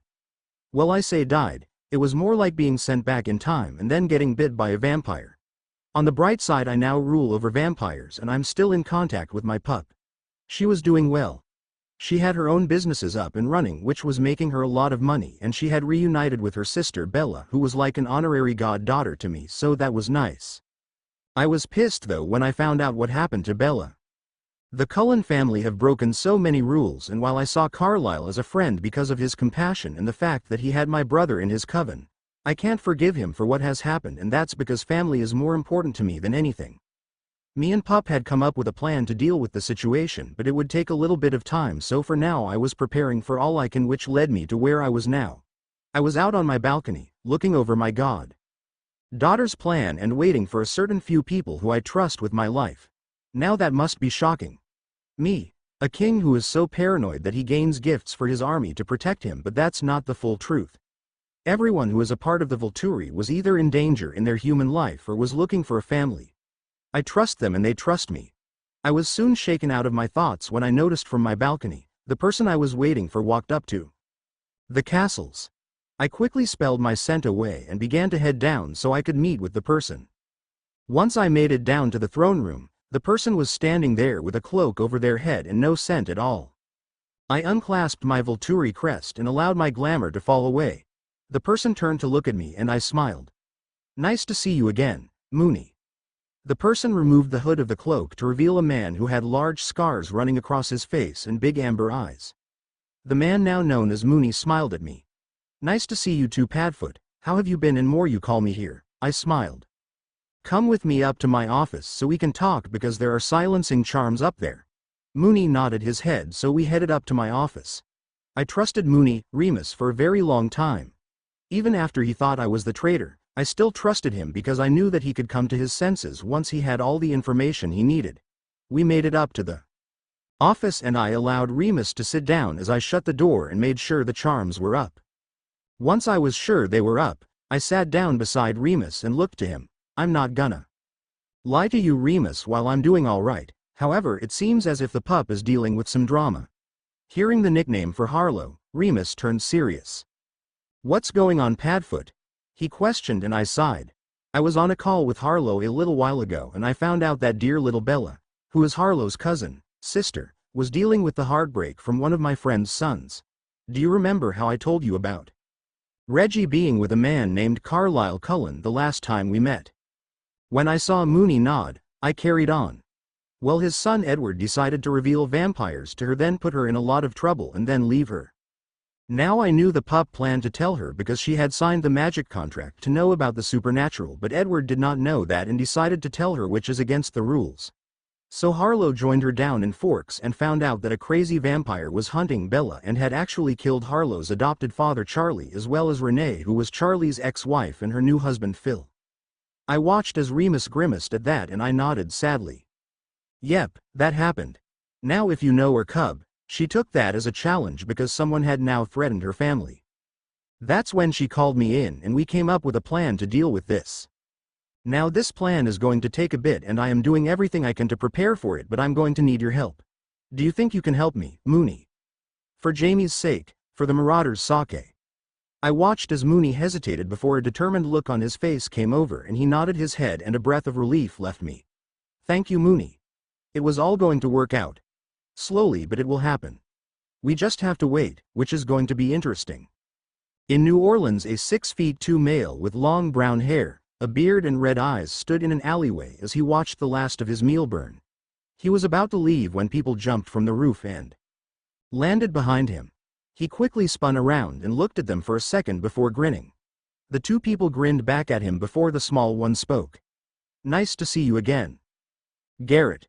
Chapter 18. Chapter Notes. New POV. See the end of the chapter for more notes. Garrett POV. I had just finished up with my meal and was burning the corpse in a dumpster in the alleyway when I sensed two people landing behind me. I quickly spun around and looked at the two people before grinning. They both grinned back at me before the smaller one spoke up. "Hello, Garrett." I turned and my eyes focused on them. I smiled wider. "Nice to see you again, Charlotte." "You too, Peter." Both Peter and Charlotte moved forward so the moonlight shone on them and smiled at me before giving me a hug. I hugged both of them tightly before pulling back. "Now I gotta ask, what the hell are you doing in my area of town?" Peter began grinning even wider and I was slightly worried. That grin usually meant something was going to happen. Peter looked at me. "Well, my dear soldier friend, apparently something was soon going to happen and it's going to give you the Major and Emmett a good change, so I knew we needed to come get you so we could head up to the Cullens. I groaned at that. It wasn't that I hated Carlisle and his coven, it was just that certain members were fucking annoying, so I don't like to visit them. Peter smirked at this. Yes, I know. There are members of the coven who are extremely annoying, but if you want what's coming, then you're gonna have to suck it up and deal with it. I sighed and nodded my head. All right then. When do we have to leave? Peter came up and patted me on the shoulder. Good sport. Now as long as you don't have to tie up any loose ends, then we can leave and head out. He told me, and this was the best thing about being a nomad. We don't have to tie up any loose ends whatsoever because we never stay in one place long enough. Now don't get me wrong. I do have a house or two, but now as many as a coven like the Cullens or like Peter and Charlotte would have, so we just decided to head out. I was definitely interested in this change, and because it was not just affecting me but the Major and Emmett, then it makes it more interesting. I wanted to know what it was or what was going to happen. I couldn't even imagine what it could be. I mean, I could feel some sort of strange pull, but I wasn't really bothered by it at all. Peter had said we were going to run to the Cullens, and I was happy about that because I prefer that to any sort of vehicle travel. Because it made me feel so free and I could sort through my thoughts as we ran.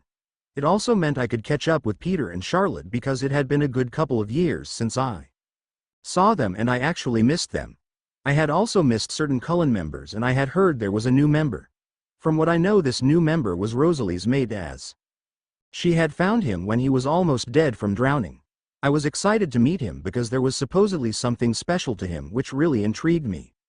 I had also missed sparring with the Major and talking strategy with him. It was usually me, him and Peter, who was the captain, who would get into talks about war and make dark humor jokes which only we understood. Many others looked at us as if we were broken, but we never cared. I also loved having fun with Emmett. We usually get ourselves into trouble while pranking Eddie Boy or the Pixie, which, while it is very rare, has actually happened. We also like video gaming with each other, and sometimes Peter and the Major will join us, so it turns into an entire tournament. I don't hang out with the Ice Queen as much, but when we do, she's pretty chill and sassy. I do have respect for Carlisle. Well, mostly. He's a good man and has a lovely mate, but he was absolutely stupid for turning Eddie Boy and allowing the seer into his family. I understand he was trying to be nice, but that was just being completely stupid. I mean, they literally might as well be the coven leaders because they control pretty much everything and will have a fit or a tantrum if they don't get their way. It is what makes me so shocked. I would have left that coven immediately, but I guess the rest think they have a debt or something, which they don't, but they must think that if they stayed this long. Overall, I do really like the coven. It's just those bloody two Wonder Twins that I absolutely hate. I remember hearing about Jasper and Alice's divorce through another vampire, and I feel so much relief for Jasper that he no longer has to be stuck with the Pixie. She honestly just pulled him down and didn't equal the Major because she never dealt with anything close. In all honesty, other than losing her memory, her life is like being a princess, while the Major's was the knight who fought in many battles to protect, and he needs someone while they can't fully relate. They understand and encourage him to be himself, and that is why the Pixie will never be good for him.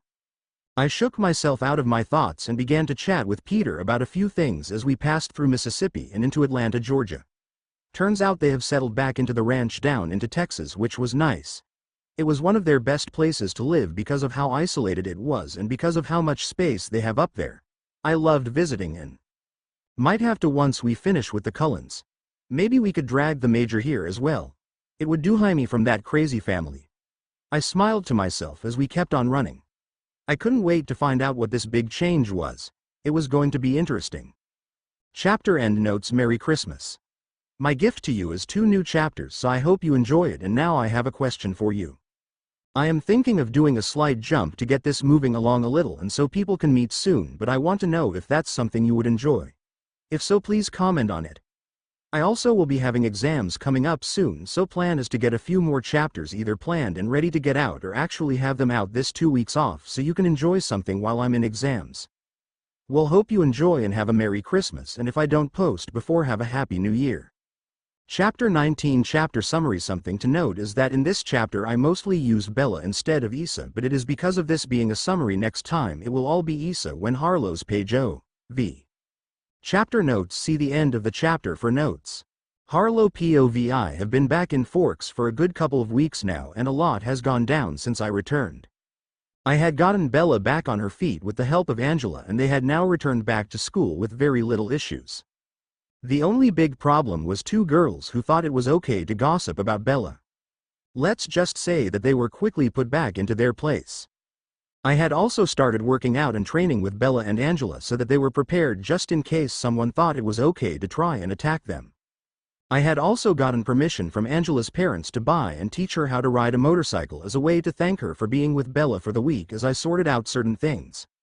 I had honestly begun to see her as an honorary sister for how much she fits in with the family. So I had taught both her and Bella how to ride motorcycles, and it seems as if they really enjoyed it as we had a really good time. We had also done Charlie's, Renee's and Phil's funeral, and as much as I hated them, I had allowed the pack from La Push to come because of how close they were with Charlie. I had to admit there were a lot of people there, but I think there were more for Charlie because of all he did for this town. I had done a speech about how thankful I was for Charlie for adopting me and how I will do everything in my power to make his legacy carry on. The police and a few other people gave speeches for Charlie, and some who came from Florida to speak about Phil and Renee, while I gave Issa a calming draft before she got up to do the final speech for Charlie about how he was always there for her no matter what and how much it hurts. She spoke about a bunch of memories and how that no matter what she would do everything to make him proud. She also spoke about Phil and Renee and how much she loved them even when they got on her nerves. This caused a few laughs, which was nice. Then we sat through the rest of the ceremony, and as soon as it was finished I took Bella away because 1. I didn't want her to deal with the pack, and 2. I knew she didn't want people's pity. Now everything had smoothed out after that sad moment, and I once again helped Bella through her pain. I was also grieving, however. I had learned a long while ago that grief never wears the same face twice, so we were both dealing with it in very different ways, and Bella needed me more, so I dealt with my grief after I helped her. However, once we had pushed through it, Bella was determined to keep her word and make Charlie proud, so she carried on pushing forward, and I got the pleasure of watching her improve every day. Now she wasn't the only one to keep improving. I had got my businesses thriving and the profit was doing really well.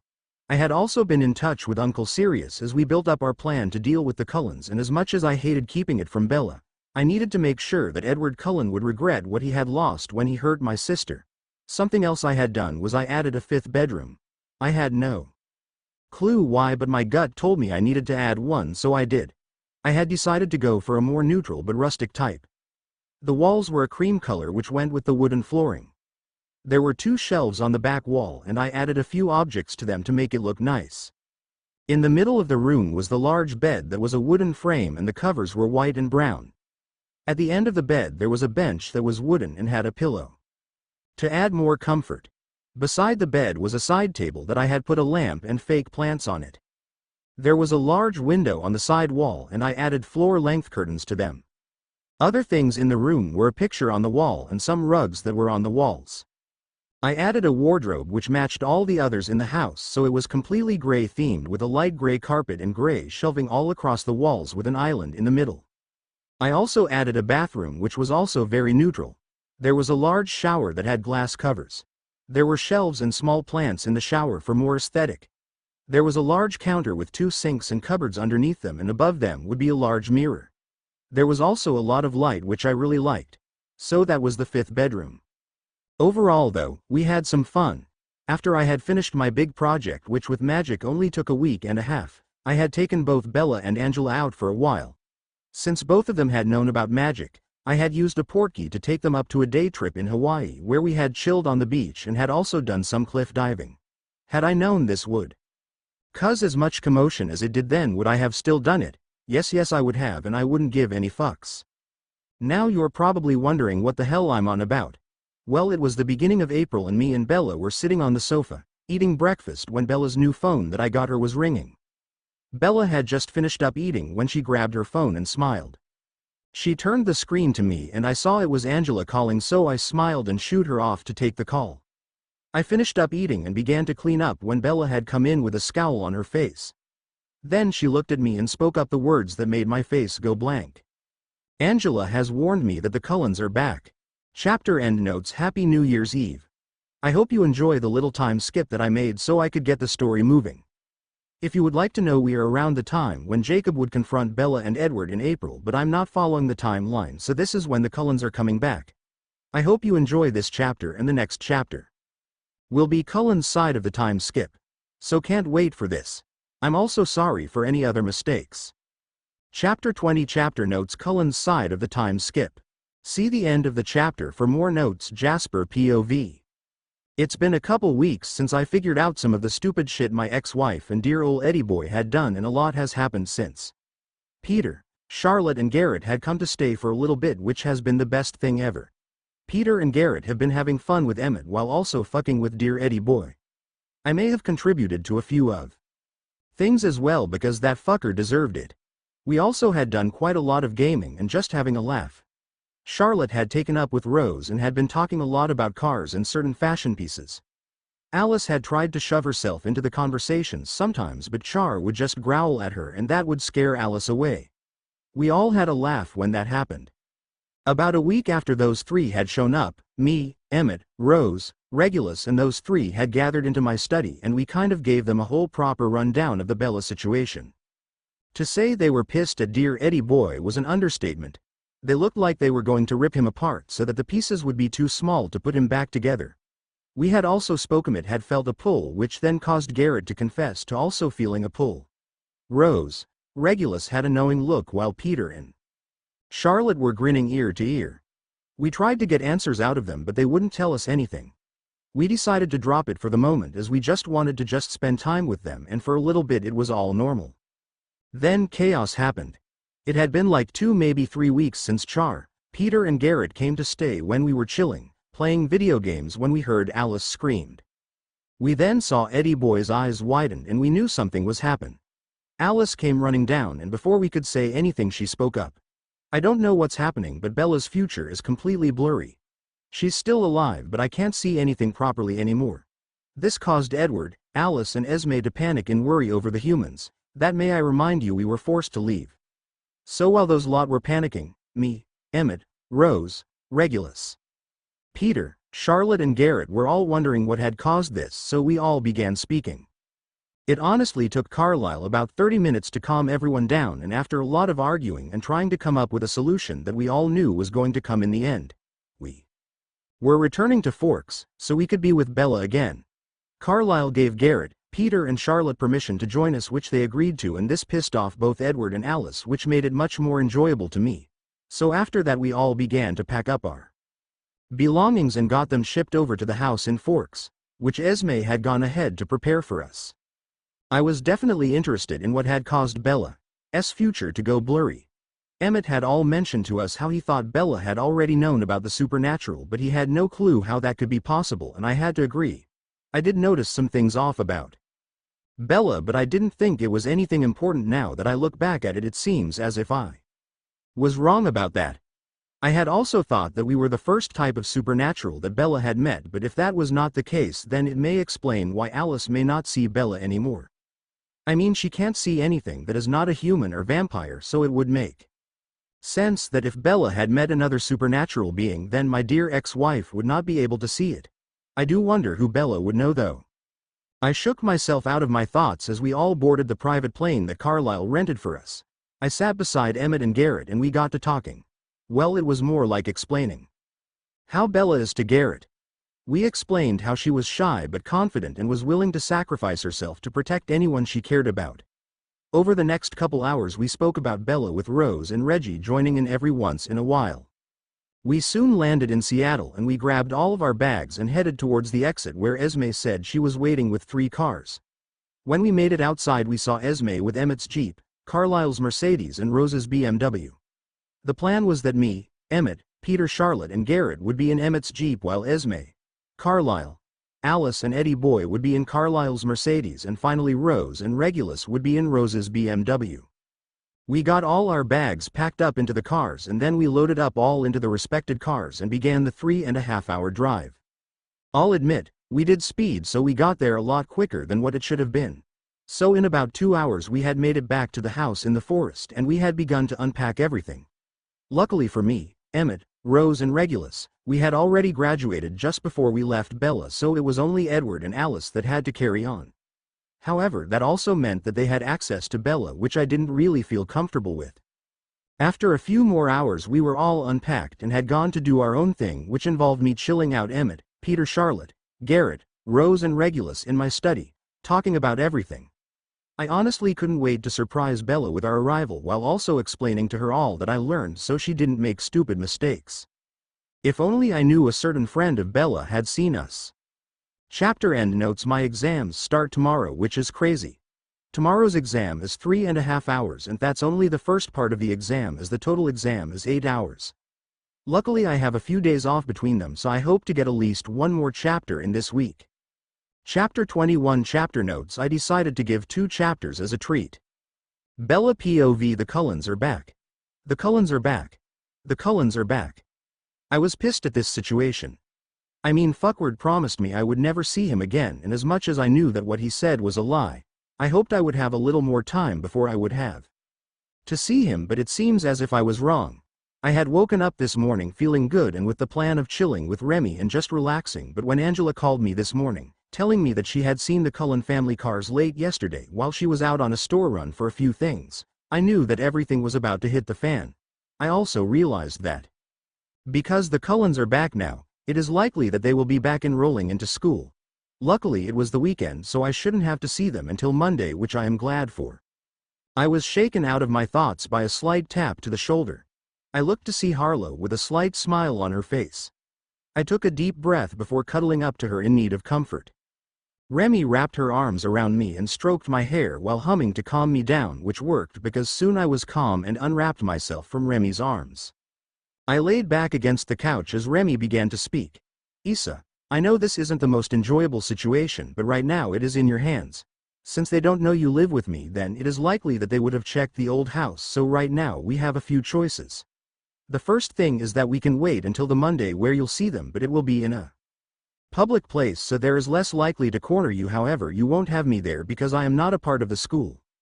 We could also go wait up at the old house to see if they will come there so you can deal with it. However, I know it could be an emotional situation, so I don't want to push you. Another thing is that you could go over to their home instead. However, that means you're in their territory and you have to be careful with them. So it's your choice, Issa. I thought about all of the options I was given. I would like Remi to be with me in this situation. Maybe not straight away, but I still would like her to be with me, so the school option wasn't really the best. I would also like to hold my emotions together, so being at Charlie's old house wasn't an option. So my best choice would be to meet them on their own territory, aka their home. I looked over to Remi and told her what I wanted, so we began to plan it out so that we knew what we could do and how this could go down. The Cullens didn't know Remi yet, even though I think Emmett knew that I knew someone supernatural. This was good because this meant they couldn't use her as a manipulation tactic, so the plan would be that I head over after being told by someone that they had seen the Cullens' car, to see if what they saw was true. I would get my chance to talk to them, but if I felt uncomfortable at any moment, then I would be able to hit a button on a bracelet that Remi would provide and it would send an alert to come and give me support. Once we had the plan secured, I went upstairs to get ready. I headed into my bathroom and stripped out of my pajamas before getting into the shower. I turned the water to the hottest I could take so that I could relax my muscles for a little bit. I was honestly nervous to see the Cullens again, but I knew a few things. The first would be that I am never getting back with Edward ever again. The second thing would be that I am never trusting Higain. The third thing I knew was that I had a strong connection to Jasper, and the fourth thing I knew was that Remi and Angela had my back no matter what.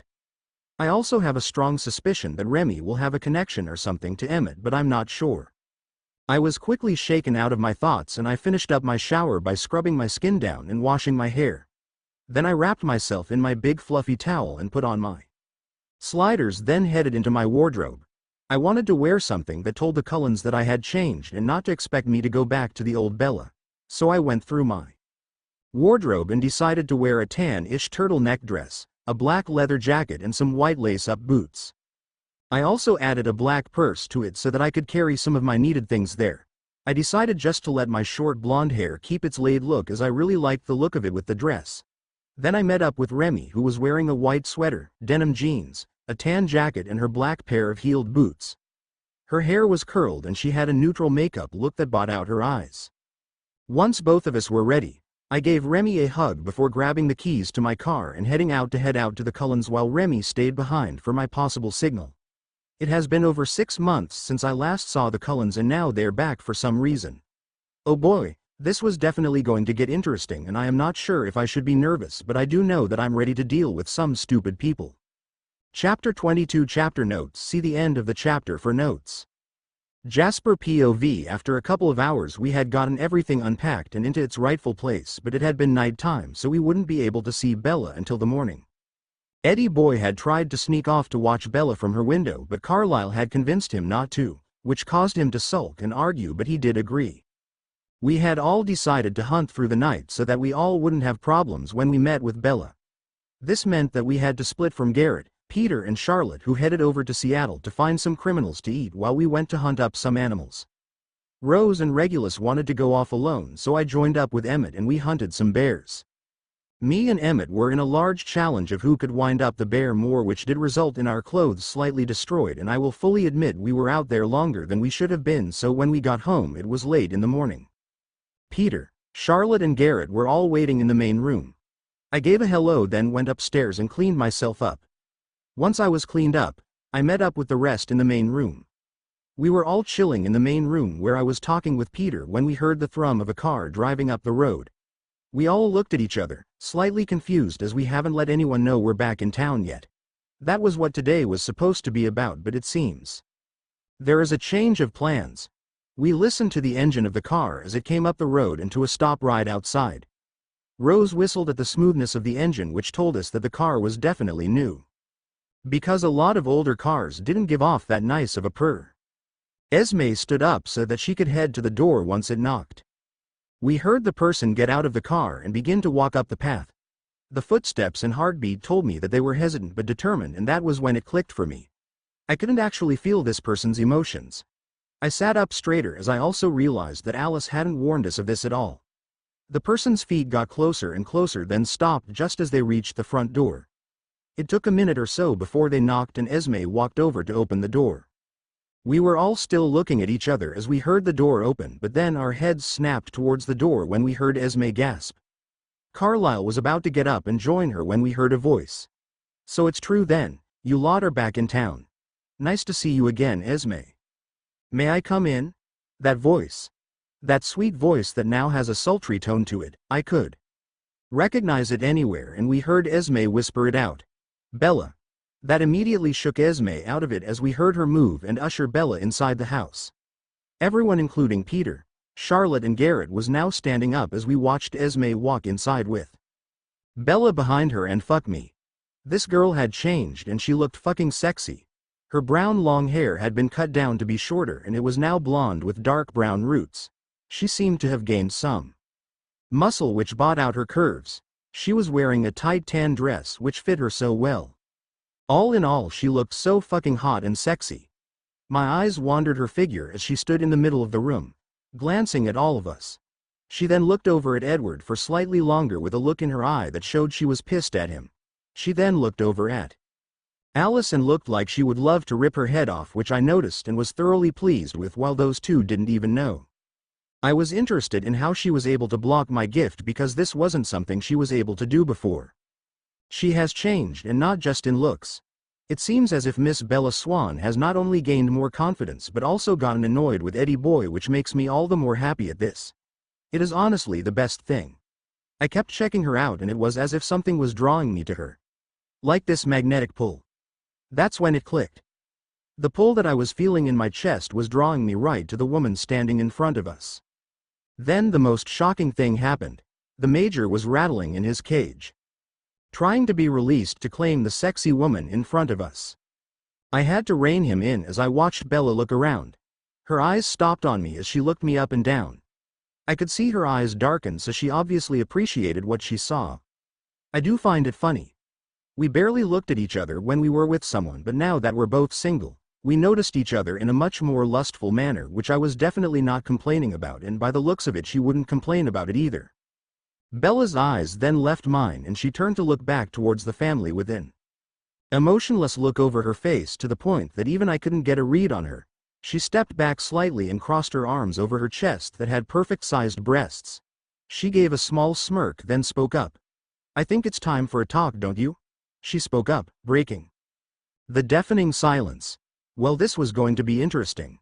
Chapter end notes. I am really sick and struggled to get this chapter out, so I may not post until I'm better, but we'll see. However, I have a question. I have an idea for a femme Harry Potter and Jasper Hale story where she time travels back to the past, but not to when Jasper is in the Vampire Wars. Instead, it is when Jasper is still human, and I want to know if that seems interesting to anyone, so if it is, please let me know and I'll start writing it up.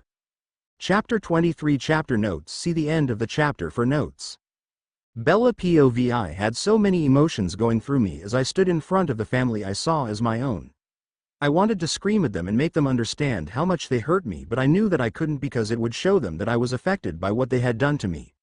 I took a deep breath about to start talking when the one voice I didn't want to hear spoke up. Bella love, there is no real need for talking. I'm back now and I promise I won't leave you again so we can be together again. Fuckward spoke up, and in that moment I just felt a wave of fury go up my back. Now I knew I could get in touch with Remi, but I wanted to try and deal with it on my own. I turned towards Fuckward with a fake smile on my face, not like he would notice though. I swear he's lost brain cells as he's gotten older. I focused on him, and before he cocked my middle finger up at him and began to laugh. I must admit, Eddie, you have a lot of fucking nerve to say that to me after you fucking insulted me and called me a pet, then left me in the middle of the woods. I heard the entire family gasp and saw a lot of them looking towards Edward, and I realized that he hadn't told his family the truth, which just made me laugh more. Oh Eddie, did you really think that your little secret of leaving me in the woods would get out? Well, fucking think again. You and your golden boy facade can take a stick and shove it up your ass. You treated me horribly though our relationship, and I would love nothing more than to light your ass on fire, and it seems I'm not the only one. I explained as I looked over at Jasper, who was being held back by Emmett and another red-eyed vampire who looked like Jasper. But if I'm being completely honest, they don't seem to be holding up much better. I look over the family and focus back onto Rose's mate Regulus, and it finally clicks. I knew I had recognized him before, but I never said anything, and now I know why he seemed so familiar. He was Regulus Black, heir to the House of Black, Uncle Sirius' brother, and the man who is supposed to be dead by drowning in Inferi. Well, I guess the saying is true. You learn something new every day. I could tell even with the blank mask over his face that Regulus thought he was my next victim of talking to, but instead I just pulled out my locket that held the Black family crest on it and smirked at him. I watched as his eyes widened as he looked at me, then the locket, and then back at me again. I winked at him and nodded my head in indication that I would explain why I had this later. I saw his face going blank again and he nodded back at me. It was then that I felt a strong grip on my wrist, and I turned to see that Fuckward had grabbed me. Isabella, that is no way for a young lady like you to speak like that. He chastised me. I knew that there was no way of getting out of his grasp without hurting myself, but that's when I noticed his mistake. He had grabbed my wrist that had the emergency button that Remi had given me. I also noticed that he had pushed it as the bracelet had lit up. That meant that Harlow had just gotten message that I needed her, which also meant she would be here soon, so that also meant that Edward was fucked. I smirked up at Edward and just used my other hand to stick my middle finger up at him again. I saw as he gritted his teeth, but a moment later I saw his eyes widen in fear. Then he looked over to where Jasper was and was now being held by the other male red-eyed vampire. I looked over at Jasper, who was snarling, and sent him all my calmness and content. That seemed to have worked because he calmed down slightly. I gave him a smile before turning back to Fuckward. I began laughing again. I don't honestly think that you know just how bad you fucked yourself up. I mean, you are likely to become dead, and when I say that I mean 6 feet in the ground, never coming back dead. Like you fucked up bad and you don't understand how bad it is. I was laughing even harder that had it not been for the Fuckward's hand around my wrist, I would have probably fallen to the ground laughing. I could faintly hear the sound of a motorcycle in the distance, and it seemed like the other Cullens pulsed the nomad vampires as they turned toward the way of the sound. I had become even more giddy because I knew Remi was almost here. The Cullens turned to look at me, and I guess I was grinning like a maniac because they all stared at me. The sound of the bike got so loud until it was right outside of the house. Then the engine was shut off, so the sound was gone. I guess they could hear Remi walking up the driveway because only a few minutes later you could hear a knock on the door. I looked over at Esme. I would suggest getting that if you don't want your door ripped off its hinges. The fear in Esme's eyes widened as she quickly rushed over to the door, and I heard it open. It was only a little longer when Remi walked in all of her hot, sexy, badass glory. I noticed from the corner of my eye that Emmett's eyes had darkened and I secretly began fangirling. It was time Remi found love. Remi's eyes focused straight on Eddie Boy and then she focused on his hand wrapped around my wrist tightly. I watched as her eyes hardened and she marched right up to him. "Take your filthy hands off my sister, you bastard. Showdown's about to happen and I can't wait." Chapter endnotes. It's been too long since my last update, but that's something I need to chat about. I am a college student and I'm taking all BTech. This means my days are very irregular and filled with a lot of coursework. Especially since we are starting the big assignments. Now I am mentioning this because my updates will be even more irregular. Another thing to talk about is that I am begging to draft up the Jasper, Fem Harry story, so I want to get this out this month, so do keep a lookout. Finale thing I want to mention is that on February 10th this story will begin to show up on Wattpad with a lot of photos so you can see some of the things I'm talking about. Account name: MajorJasperSoldier, and it will still be under the sister. Hope you enjoy the chapter and always welcome to feedback. Chapter 24 Chapter Notes. See the end of the chapter for notes. Harlow POV. Immediately felt when the button on Issa's bracelet was hit, so I headed over to the Cullens' house extremely quickly, and I was so glad that I did. When I had gotten to the Cullens, I was let in by the woman I could identify as Esme, the mother of the Cullens. She led me through to a living room and my eyes immediately focused on the boy who was next to Issa, and I could identify him as Edward Cullen, also known as the bastard who abandoned my sister. I then noticed the hand wrapped around Issa's wrist and saw red. This bastard had his hand wrapped around her wrist. I marched up to the bastard. "Take your filthy hands off my sister, you bastard," I said as I placed my hand on top of his and gave him a decent shock with my magic. He had immediately removed Issa's wrist and I quickly pulled her behind me. I noticed that he was looking at me with shock and slight disbelief. He then gained a scowl on his face. "Bella doesn't have a sister, so who are you?" He had a demanding tone as if he was my superior, so I looked to Issa before bursting out laughing. I could hear giggles behind me and I knew that Issa was laughing with me. It took about a minute or so to calm down and I had no doubt that they were looking at me crazy. Now once I calmed down, I turned to look back at fuckward Cullen, who was scowling at me. I'm guessing that he didn't like me laughing at him. I wiped my eyes and took a deep breath before going completely serious. "So you know everything about my dear Issa, because if I'm not mistaken you had left her for a good 6 to 7 months and you have no clue what she has been up to unless you have been spying on her, which would be really creepy. Then you don't know everything Issa has been up to. Now another thing is that how do you know Issa has told you everything?" I turned to look at Issa. "Does he know when your time of the month is? Does he know that when you were younger you hated me leaving? Does he know everything that is in your closet?" When I saw Issa shake her head, I turned back to the fuckward. "See, you don't know everything about her, so why don't you get your fucking head out your ass and realize that you're not all knowing, you fucking dickhead." I finished off. I raised my brow at him and I honestly believed that if he was human, he would be red as Weasley's hair, which would be a sight to see. I thought he was going to keep quiet and shut up, but apparently I was wrong, because a few moments later I felt something pushing against my shields. Now I'll admit, I can be a patient person, but I am also from the black family, and when you fuck with a black then it's game over. I froze from when I had begun to turn to look at fuckward with a deadly look in my eye, which he obviously noticed because he backed away in fear. I looked at him. "Got a lot of nerve, don't you? You just dared insult me by saying that I'm not Issa's sister, and now you try to read my mind." His eyes widened at the fact I was able to call him out. I also heard a couple of gasps which told me everyone else wasn't expecting it, but I ignored them as I kept my eyes on Edward Cullen. I gave him an extremely fake sweet smile, then flicked my hand, which sent him flying backwards. "Don't fuck with me, Mr. Cullen. I have connections in high places and I warn you now that you will not survive." I felt a presence coming towards me, so I quickly turned and held my hand out to freeze the person. Once this person was frozen, I heard a gasp from behind, then I heard the name Alice. So I was looking at Alice Cullen, also known as the Pixie, who thinks it is okay to manipulate and dress up my sister however she wants. I looked her up and down with an uninterested glance before looking at Issa. "How did you put up with her? She looks like a toddler who got into mother's makeup," I asked, which led to many people at the side laughing.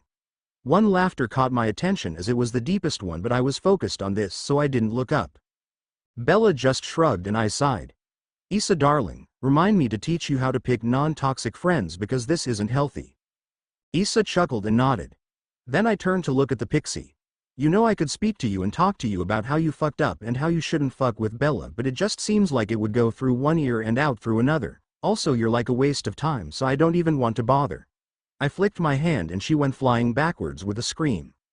Phase 1 of the plan. Give the Cullens a warning. Just to be nice, complete. I stopped back so I was beside Issa and wrapped my arm around her shoulders before looking over to the parents of the Cullens. Sorry for that, but I'm very protective of my sister. Anyway, I'm Harlow Remi Potter Black Swan, Bella's adopted sister but biological sister.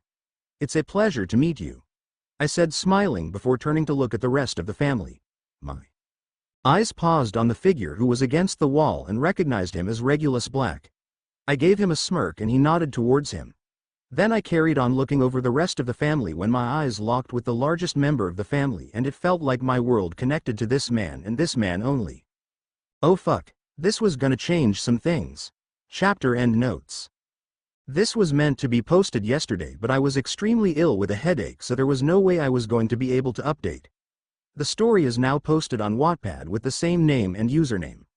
I hope everyone enjoys the update because some things will slowly come together. Chapter 25 Chapter Notes. See the end of the chapter for notes. Emmett POV. Fuck me sideways. I thought I knew everything about Bella. I mean, she acted like she was an open book. Little did I know she had a hot-ass sister. My eyes scanned over Bella's sister. She is taller than Bella, and if I was taking a guess I would say she was about 5 feet 9. She has curly, long, beautiful locks. Her features were sharp and she had muscle that complemented the hourglass figure that she had. I focused on her face where you could see her big pouty lips and freckles dusted over her face. The most mesmerizing feature though was her emerald green eyes that looked like they were glowing. I was honestly mesmerized with her appearance. It was extremely satisfying to see her put Eddie and the pixie in place, and it was definitely shocking to see that she had magic like Reggie does.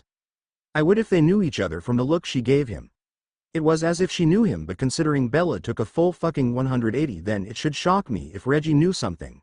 She looked over all of this, and the moment her eyes connected mine, the pull I had been feeling for the past couple months smacks me right into the chest, and I honestly believe had I not been a vampire, I would have fallen right on my fucking face. I was connected to this goddess of a woman, and I knew the moment I got her, I would never leave her, and that's when everything clicked. This woman was my mate. Oh fuck. Bella's older sister was my mate. I might actually die. She is Bella's sister, and I joined my family in leaving her, so I now have a lot of forgiveness to get, or I'm never gonna get any. I shook myself out of my thoughts when I saw Bella come up to me. I gave her a happy smile, and when I saw her hold her arms open, I immediately swooped her into a hug. Oh Belzy, I'm so sorry we left you. I promise I'll never listen to that fucker ever again. I'll even rip his head off before he tells me what to do again. I rushed out quickly, trying to get forgiveness. I heard a light giggle. I looked to see Bella smiling at me. Emmy, big brother, I'm not mad at you. I personally know how bad Eddie boy could be at being manipulative, so I don't blame you at all, brother. However, I wouldn't say no to seeing his head ripped off. I had to laugh out loud at that. It's nice to see the new change in Bella. I definitely preferred it to the shy little girl she was. However, it would be nice to still tease her and see her blush. I let Bella down and turned to look at her sister and held out my hand. Emmett Cullen, darling. It's definitely a pleasure to meet Bella's sister. She looked at me with a smirk on face as she approached me. Harlow Potter Swan, sweetheart. It's a pleasure to meet you after how much Bella spoke about you. However, she didn't tell me how good looking you were. Before I could respond to that, I heard groaning. Remi, sister, I love you, but please don't flirt with the man I see as a brother while I'm so close by. I don't need to hear it, Bella complained as she covered her ears in a fake way of trying to block out the sound. I had also noticed at this time how close she had gotten to Jasper, and I had to smirk at that. That would be interesting. I also noticed Harlow smirking. But Issa darling, the amount of times I had to hear you and Angela talking about, what was it? Oh yeah, about. Bella shoved her hand over Harlow's mouth to muffle the talking so we couldn't know what she was talking about, but by the look on Bella's face told me it was something embarrassing. Once Bella had gotten a promise from her sister to shut up, she was introduced to the rest of the family properly, and it was nice to see them connect with my family. Harlow also seemed to connect with Regulus, which was interesting, but I could definitely see why. They both could be fucking badass when they wanted to. Carlisle and Esme had left for a hunt and had dragged Edward and Alice with them so no more damage would be done, which meant we were left to our own devices. So we spent time getting to know Bella's sister as we wanted to learn as much as we could. Especially in my case. I wanted to learn about my mate so I could find a way to woo her. It was about 2 hours later when Harlow had picked up on the rest of the family returning and being somewhat sensible, she decided it was time for her and Bella to leave, so they had left just as the family returned. Most of us decided to go do our own thing as none of us wanted to be around Edward and Alice, so I headed up to my room and began to play video games. I didn't want Eddie Boy knowing about my mate as he would try and turn me against being with her, so I decided playing games was the easiest way to hide it because I had to focus on what I was doing. I was excited to have Bella back in the family and it was nice to finally have met my mate. I was honestly beginning to think I wouldn't meet them, but I guess everything has to happen for a reason, so us leaving Bella allowed her to get better and led me to my mate in the end.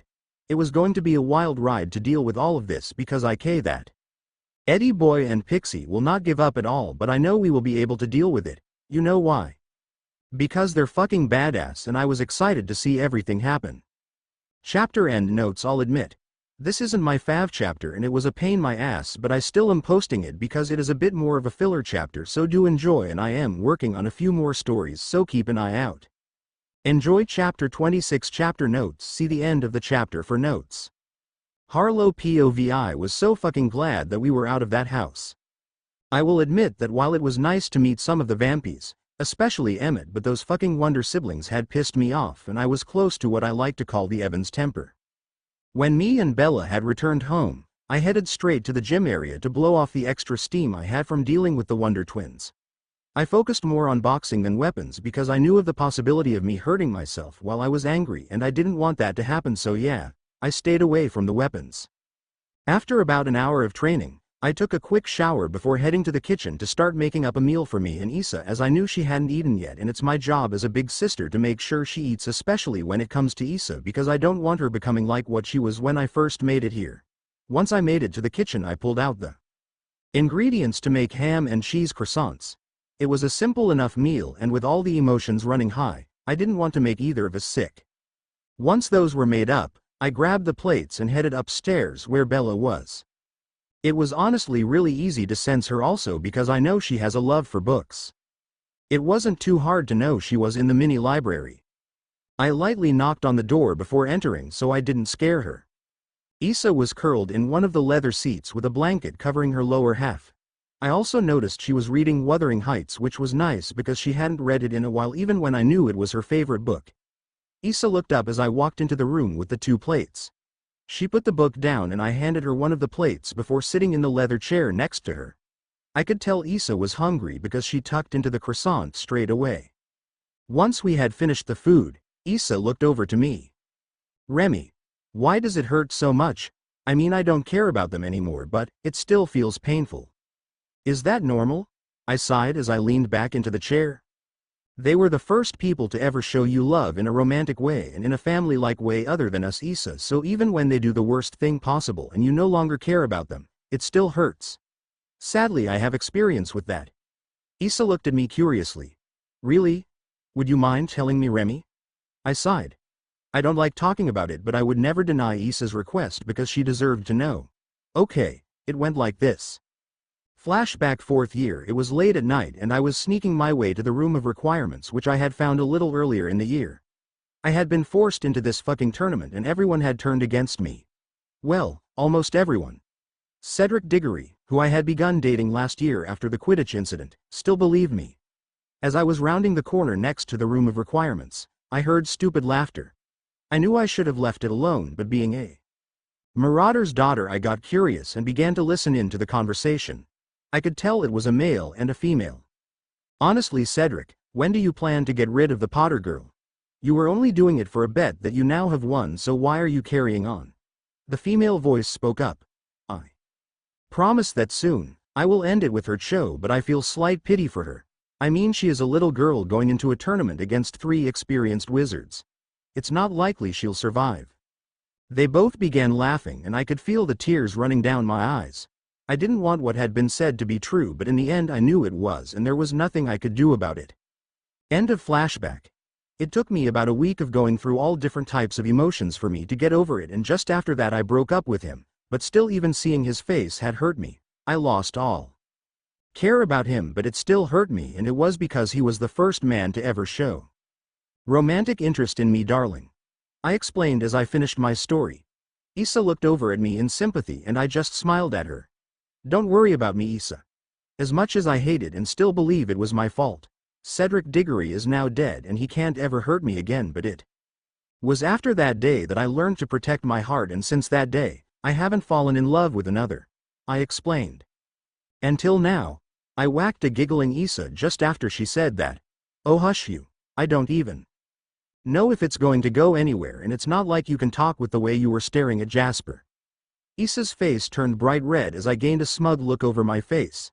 Then she tackled me and soon it turned into a full-on tickle fight. A little bit away, two vampires who followed their mates home sat up in a tree nearby as they listened to all of the stories and felt for their mates' pain, promising that they would do everything in their power to help their mates heal from all the pain, and to do that, they had to speak to a certain wizarding brother that their mates seemed to have known. Chapter end notes. So a little bit of a look into Harlow's backstory I thought was nice. Also, I'm working on a few new stories that will hopefully be coming out soon. Which means this won't be the only story I am working on.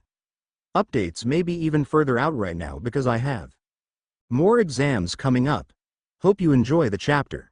Chapter 27. Chapter notes. See the end of the chapter for notes. Regulus POVI have dealt with some stupid shit in my lifetime, and I wouldn't mind if I finally got a break, but no, that can't happen. I hoped that I would never have to deal with my ex-family ever again, but today I had to see both Bella and her sister weakening the black crests. I first had wondered how Bella had gotten a black crest because I had no clue how she had gotten her hands on it. Well, until her sister showed up, Harlow Potter Swan. I could tell there was more to her name, but the Potter name gave me a bit of an idea as to how the black name came into her hands. The Potters did have some black blood in them, but James Potter was friends with my brother, so it wouldn't shock me if my brother chose to make her the heir as a way to piss off the family. As I watched her deal with Fuckward and the Pixie, I could admit that she was a good choice for being head of the Black House. She was powerful and badass. In all honesty, she reminded me of my love Rose. I had a feeling those two would get on well. I had a feeling that we would be sitting down for a talk after a while. Also, can I talk about how my brother Emmett, who definitely didn't remind me of Sirius, not at all, maybe a little, was looking at Harlow.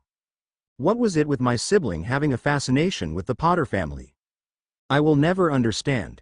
If only I could still talk to Sirius to find out why, maybe then I would get an answer. Anyway, back to what I was talking about. The moment Harlow Potter walked in, Emmett had his eyes on her, and it seemed as if it was just one-sided. For some reason there was a part of me that wanted to be all protective of Harlow, and I couldn't understand why. Well, I guess I would have to find that later. Now, to make matters even worse, dear Jasper had began to eye-fuck Miss Bella Swan, and that wasn't one-sided either. That's when everything clicked. These two boys had just found their mates. Oh, for fuck's sake. Now with this information we can go to now. The girls had left a while ago and the boys had decided to follow them just to check on them. Garrett had decided to go into Tond. I'm sure that Peter and Charlotte had decided to go up to the mountains for a bit, which can't blame them. The mountains are beautiful. I was chilling on the sofa with one of my Hogwarts books when I noticed two shadows above me. I lifted my eyes from my book to see Emmett and Jasper in front of me. Both of them looked like they had questions for me, so I rolled my eyes and put my book down. I gestured to the sofa next so the boys wouldn't be standing right in front of me. All right, boys. What can I do for you? I leaned forward so that my elbows were on my knees and my hands clasped together. I watched as Jasper fidgeted for a moment before looking at us. It seemed to us that you recognized Emmett's mate and you recognized something on my mate. I know you don't like talking about your past and you've only told us the basic information, but for our sake could you tell us more? I sighed. I hated talking about my past because of all the pain it caused me. Only Rose knew the entire story and that took almost 5 years to tell, but I can understand why the boys want to know. I looked up to the people I called my brothers. All right, then I can explain. As you know, when I was human I was a wizard. I came from an extremely rich family known as the Blacks. They were known for being royalty, but they treated us more like play toys if we didn't compile to their demands. I was the youngest child, so I was just seen as a spare while my brother was the heir, but then when my brother was 16 he decided to run away because he hated our parents, and I can't blame him. I then became the heir of the house, and it wasn't something anyone would want. I had been forced to join a madman who wanted to kill everyone. I pulled up my sleeve to show them the scarring of the mark that I could never heal. I decided to rebel against my parents, which therefore led to my death. The reason I'm telling you this is because Bella was wearing the black family crest, which I recognized then when I saw the ring and heard the name of Harlow Potter. I figured that was how Bella knew about all of it, because Potter is a wizard family name and the ring was the black head of House Ring. I was just wondering how she had gotten the ring. I have a guess that it was because of my brother, but without speaking to her, I can't know anything. I explained. I could see that Jasper was about to speak when Peter and Charlotte came into the house, and Peter was grinning ear to ear. That slightly frightened me because that meant something was about to happen. I was just about to ask what was going on when Peter held up 5 fingers and began counting down. Just as Peter placed the last finger down, the front door slammed open and Garrett came rushing through, wide eyes. If he was human, then I would guess that he would be red in the face and out of breath. He looked around at us for a moment as he seemed to try and gather his words. The next thing he said had all of us wide-eyed. I just met my fucking mate. Chapter end notes. Happy birthday to me. I decided that this was my present to myself. No, this is not an April Fool's. I wanted a chapter written and completed. This took a while to write, and finally you get a Regulus POV. Can't wait for the next chapter though. Hope you enjoy it. Chapter 28. Chapter notes. See the end of the chapter for notes. Garrett POV. In town, the girls had left a while ago and the boys had decided to follow them just to check on them. Peter and Charlotte had decided to go up to the mountains. Regulus was at the house with one of his Hogwarts books, so I had decided to go out into the town for a bit. I knew it was a small town and I wouldn't find much, but my instincts were telling me to walk about, and in my time as a vampire I have learned to never go against my instinct, so that was how I now found myself in the small isolated park that was here. To be honest, I wasn't really paying attention as I walked through the park, so that may explain as to why I bumped straight into someone. Now I can be an asshole, but that's usually in a joking way around people I'm close with or people I'm trying to annoy, so I immediately looked down to help whoever I had knocked down. Fuck me. It was a woman, I would guess around the same age as Miss Bella Swan. Her skin was fair and she had long dark hair that was tied up into a ponytail. Her eyes were really dark and she had full lips. She was beautiful as she was, but there was an instinct that told me that this wasn't her full look, but that wasn't for me to know. Especially since I was a stranger to her. I held out my hand, which she gracefully took, and I helped pull her up. When we were both standing up, the woman looked up at me, considering I was a lot taller, and smiled. Thank you for helping me up. I'm sorry for bumping into you. I gave a smirk. Don't worry about it, Angel. I wasn't paying attention to where I was going, so I guess we're both to blame. The woman blushed at the nickname, and the vampire side of me was happy to see the effect, which I couldn't understand why. I had done it to many women, so I didn't understand why this one was different. Then the woman held out her hand. I'm Angela Weber. Nice to meet you. I took Angela's hand and placed a kiss on the back of it. Pleasure to meet you, Angel. I'm Garrett. Angela gave me a smile. So from your accent, I can tell you're not from around here. May I ask why a guy like you is here in such a small town? I had to chuckle at that question. To be honest with you, darling, if it was under my own free choice, then it would most likely be that I wouldn't be here, but to answer my question, a friend of mine had dragged me to stay with the Cullens for reasons he wouldn't expand on, but then the Cullens moved and I had joined them, first to piss off dear Eddie Boy and the Pixie, but second because I wanted to catch up with a few of the Cullens. May I ask what you are up to? I watched as Angela's face darkened at the mention of the Cullens, but soon went back to being passive, which made me all the more curious. Then she looked at me. I am out for a walk, then I'm heading over to my friend's and her sister's place to relax a bit and catch up on all the different information. She explained, and I nodded her head. Well then, would you mind if I joined you for the remainder of your walk? I asked while I held out my arm like olden times. Angela giggled at that, then took my arm while nodding her head. For the next hour or so we walked through the park making conversation. I learned from Angela that her parents are church members and a lot of the time she took care of her little brothers. I also learned that she is in her last year of high school. I told her about my friends Peter and Charlotte who dragged me here and did try away from the Cullens as a topic. When it was time for her to go, I pulled her close and tilted her head up so she could look at me. Blush dusted her cheeks, which made me smirk. "I hope to see you again, Angel," I told her before letting her go. She quickly waved goodbye and headed off. I was about to carry on walking when I noticed a very big change. I was feeling the pull again, and now it is much stronger. I paused for a moment, trying to get my brain to process what had just happened. I just met my mate. I just met my mate. I just met my mate. I just met my mate. Oh fuck, this was a development. I realized that I had frozen in the moment. Forcing myself to move, I began moving as fast as I could without being suspicious, back to the Cullen house. I had just met my mate, spent an entire hour with her, and didn't even fucking realize that I had done it. Oh fuck, how was I supposed to carry on now? I think my life could be over. How the fuck didn't I realize my mate was right in front of my fucking face? Once I had reached the edge of the forest, I began to vampire speed through the woods to get back to the Cullen house. It honestly didn't take too long to get back to the Cullen house, but when I got there, I slammed the door open and rushed in to see Regulus. Emmett and Jasper all sat down while Peter and Charlotte were standing, and Peter had a large grin on his face which told me he knew what was going on. I didn't give anyone a chance to talk before I shouted out, "I just met my fucking mate." Chapter endnotes. Not the biggest fan of this chapter because it's rushed. I'm also going into exams soon again, so my main priority is revision, so updates will be even slower this time around, but I will try my best. Chapter 29 Chapter notes. See the end of the chapter for notes. Angela POV shock had run through my body, and I knew now that I would have to tell Bella and Harlo about me because I would need help with my mate.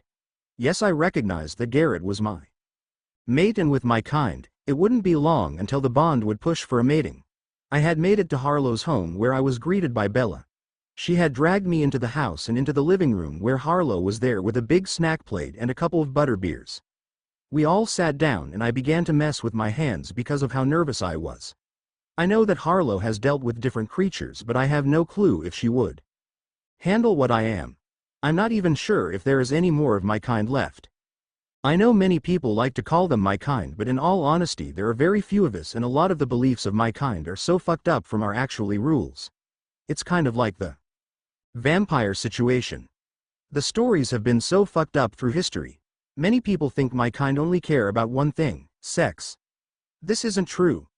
While sex can definitely boost our powers, it would have to be meaningful sex because the emotions of love are more powerful than lust to our kind. Also, we don't dress stupidly like sluts. Don't get me wrong, we do have heightened beauty, but many of us do not stay in our real looks. Instead, we actually use glamours to make us look normal. This was to help us get actual love instead of just being lusted over like Rosalie Hale was for her vampire beauty. I shook myself out of my thoughts to see Harlo and Bella looking at me in concern. I must have zoned out again. I looked up at the two people who had become really close to me. "I really need to talk to you now." I was hoping to wait a little longer before I spoke about this, but something happened before I arrived that put a change into my plans. "All I ask is that you listen to everything I say." Both Bella and Harlo looked at each other before smiling and nodded towards me. "Go on then, darling, tell us what you want to say," I smiled. Before sitting criss-cross on the chair. As you have probably wondered, Harlo, how I knew who you were. I saw Harlo raise a brow before nodding. Well, it is not hard when every supernatural creature knows who you are. You see, girls, I'm not actually a Weber. I was adopted into the family, and because of how much I looked like them when I wore my disguise, we just said I was their biological daughter. Now I don't remember my parents, so I just decided to call the Webers mom and dad. The reason I'm explaining this is because my kind were hunted for so long by many different creatures, and there are very few of my kind left. I saw the girls become more curious, and I saw a hint of wonder in Harlo's eyes. I smiled, then took off my glasses to reveal my true form. No longer was I the tall Asian-looking girl that people thought I was. My skin had darkened to my mixed color. I had long dark curly hair which was extremely thick. My body shape was curvy and I had sharper features. I shrunk down from the 6'1" I stood at down to 5'10", which was the normal height for my kind. I looked over at the girls and saw that Harlo had a smile on her face, whereas Bella had her eyes wide. Harlo took a sip of her drink before standing up and smiling. "A succubus, wow, I heard of your kind, but I never thought I would ever meet one. I'm glad you told us, darling. I promise you will never be judged in this house, and I hope that I'll be able to see you flourish here. I smiled and nodded her head. By this time Bella had snapped out of her shock and squealed before coming up to me. Oh, I'm so happy you trusted us, and I can't wait to learn more about you. I giggled and felt relief flood my body. I'm glad they're okay with it. We all sat back down now, and I began to say the final thing that I needed to say. So another thing I would like to say involved something that had happened before I had come here today. I had decided to take a walk in the park and I had bumped into a man. I recognized that he was a vampire, but something made me feel safe with him. I saw Harlow's eyes light up in amusement. She had figured it out. Well, we had begun talking, and that entire time I had felt really safe with him. When it was time to show up here and we parted ways, and I realized that I could feel a pulling sensation, and I realized that the man was my mate. It took a moment before Bella was once again squealing and bouncing in her seat. She looked back between Harlow and me and was smiling. I can't believe that we all found our mates. I had to do a double take at that. I knew Bella's mate was Jasper and I had just met my mate. I turned to look at Harlow, who was smirking. She said something that shocked me. Turns out that dear Mr. Emmett Cullen will be a big part of my future. Oh, my God, I squealed loudly and we all were dragged into a big hug. I can't believe that we will all be happy. Especially Bella and Harlow, who had some hard pasts. The future was looking up for us, and for once I couldn't wait to see how all of this turned out. It was a new chapter for us. Chapter end notes. We finally know what Angela is. This chapter took so long. I've been so busy and got sick as well, but here is another chapter. Hope you guys enjoy. Chapter 30 Chapter notes. See the end of the chapter for notes. Harlow POV. It had been a few days since Angela had told us everything and a few things had happened. Bella and Angela are even closer now because they both have dealt with the supernatural, so they both can rely on each other. I also started to look into succubus for Angela so that if she ever needed anything, I would be able to help her. I have now also started to plan a few exercise sessions that will now help Angela with her succubus powers, because after our talk she expressed that she wasn't fully sure about her powers. Anyway, it was a nice Wednesday and I decided to go for a walk. The girls are at school and they know they can call me at any time because I knew that the bitchy pixie and the virgin boy were also at the school.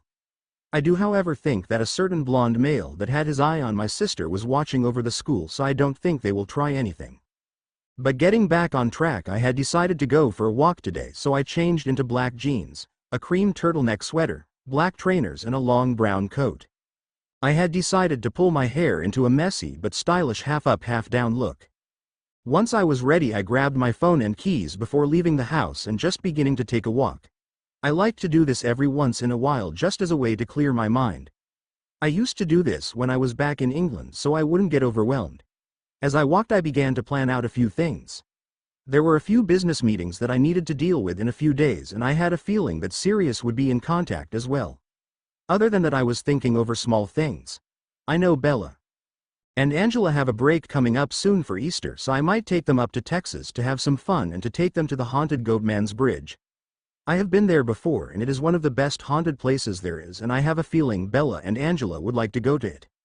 I was broken out of my thoughts when I felt myself bump into someone. I quickly apologized, then looked up to see who I was looking at, and I had to smile. The male looked very similar to someone I already knew. His features were sharp and he was extremely pale. He had a swimmer's build, which is ironic as I knew how it was the likely way this person had been turned into a vampire. Yes, this man was a vampire, and I can guarantee it by the amber-colored eyes and the extreme beauty. It does fit with his dark curly hair. I can honestly say he looks like the younger version of Uncle Sirius, and I can say that I definitely had bumped into dear Regulus Black. Oh, I can't wait to tell Sirius about this. Regulus looked me up and down as I smirked at him. I could tell he was shocked to see me.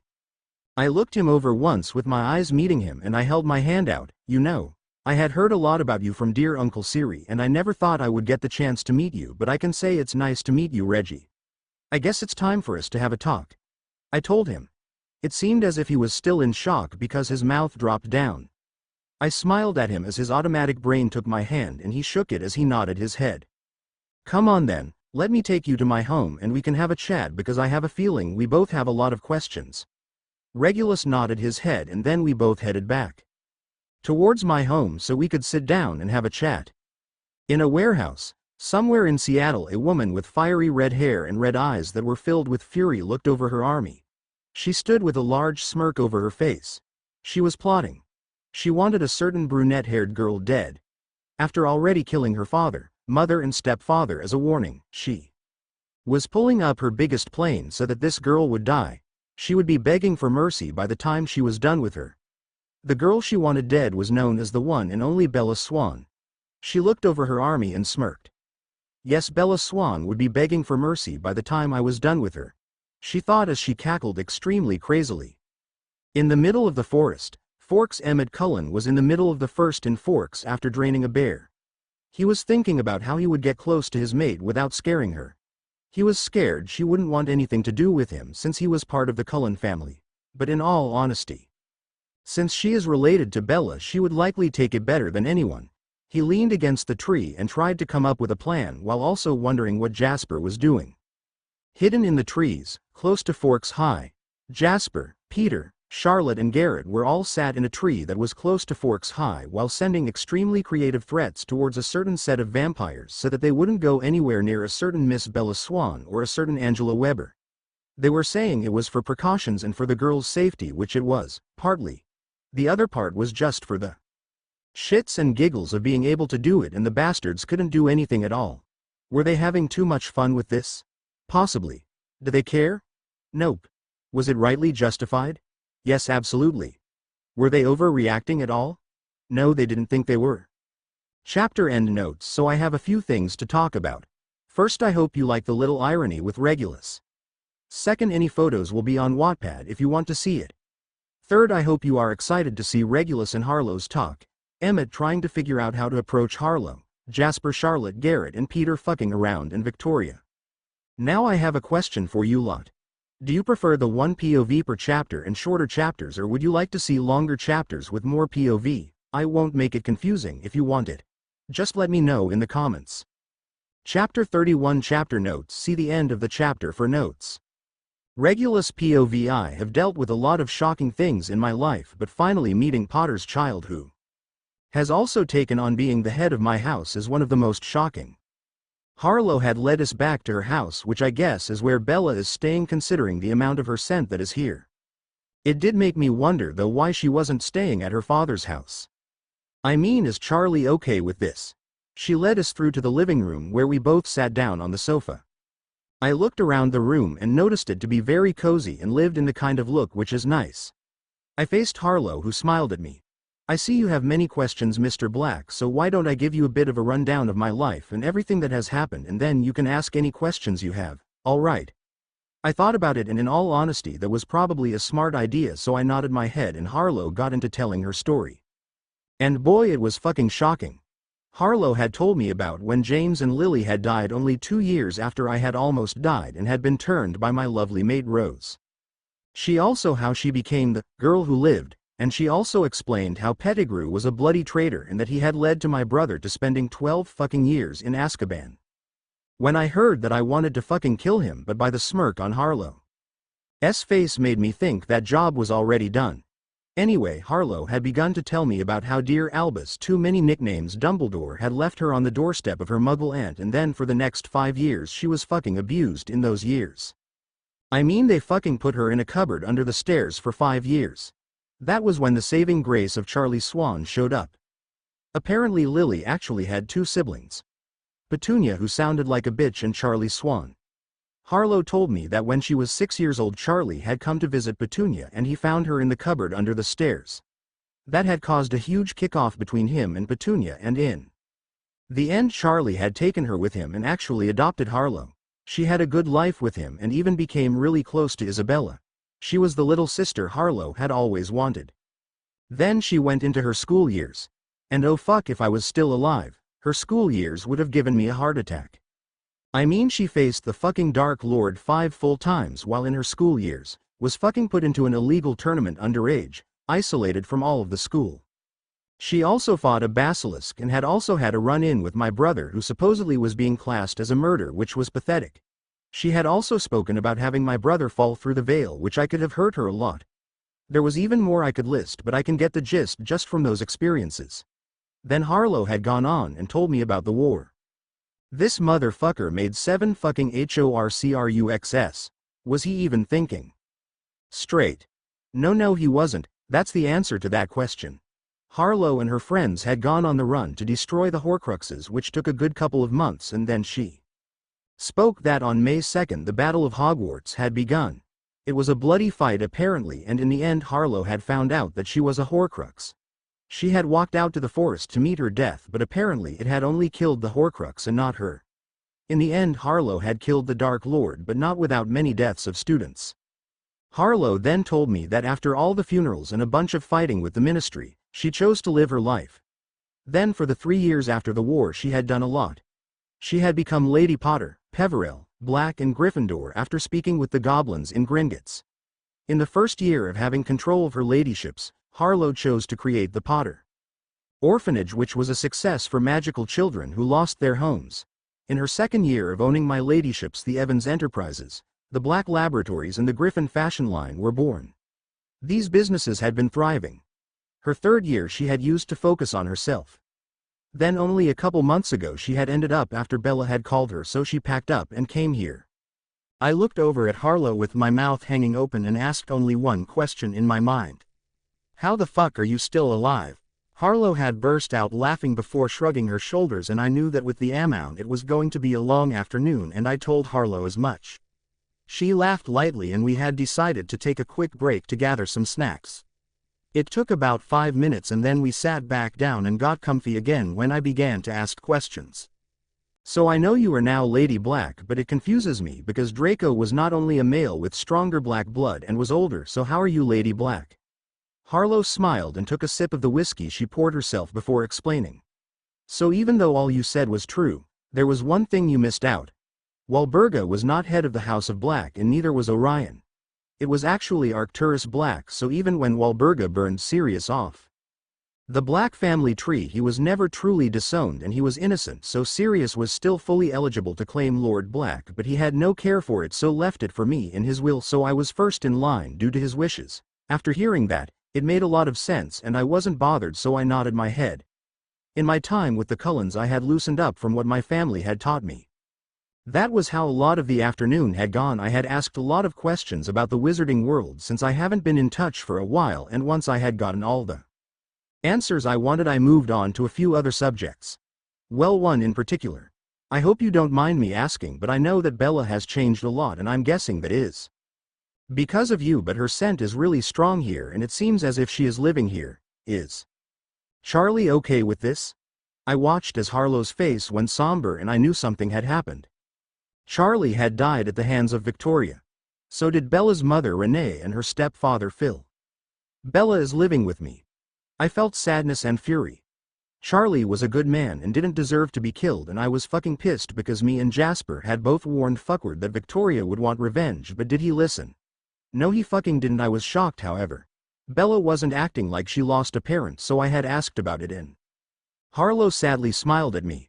I'm pretty sure Bella is bottling up her emotions, but something tells me it will all come to head soon. The best I can do right now is help support her as much as I can. I will always say this. Grief is a pain in the ass and sadly it never wears the same face twice. I nodded my head at that. That was very true. After that I stepped away from the sensitive questions and stuck to the neutral questions. I did think about one thing though. Bella may not be the only one holding on to emotions. Meanwhile, Emmett POV, my mate, was a badass, beautiful strong woman who was hurting so much. I had only heard one experience of hers, but I had a good feeling it wasn't the only one. I wanted to help her as much as I can, but to do that I had to get close to her and that would take patience. My best chance would probably be meeting her through Bella again. It seemed that Bella didn't hate me, so I may have a chance, especially if I explain the situation. I think Bella would like to see her sister happy. Well, I hope she will. I mean, I could help her get closer to Jasper. I wanted to learn more about my mate. I wanted to spend as much time as I could with her. She was my mate and I wanted to be there for her. I was also close to Bella like a big brother, so I knew I could spend my life with them, as I knew my mate hated the Cullens, and while I was thankful for all that Carlisle had done for me, my mate came before anyone else. I knew that Bella was almost finished up with school, and I also knew that Jasper was there with his family, and I also guessed Garrett was there, which made me guess that his mate was there, so I had run over to where the school was, and not to my surprise, Jasper, Peter, Charlotte and Garrett were all up in trees. I quickly jumped up and settled in the tree next to this lot. Jasper looked over at me and smirked.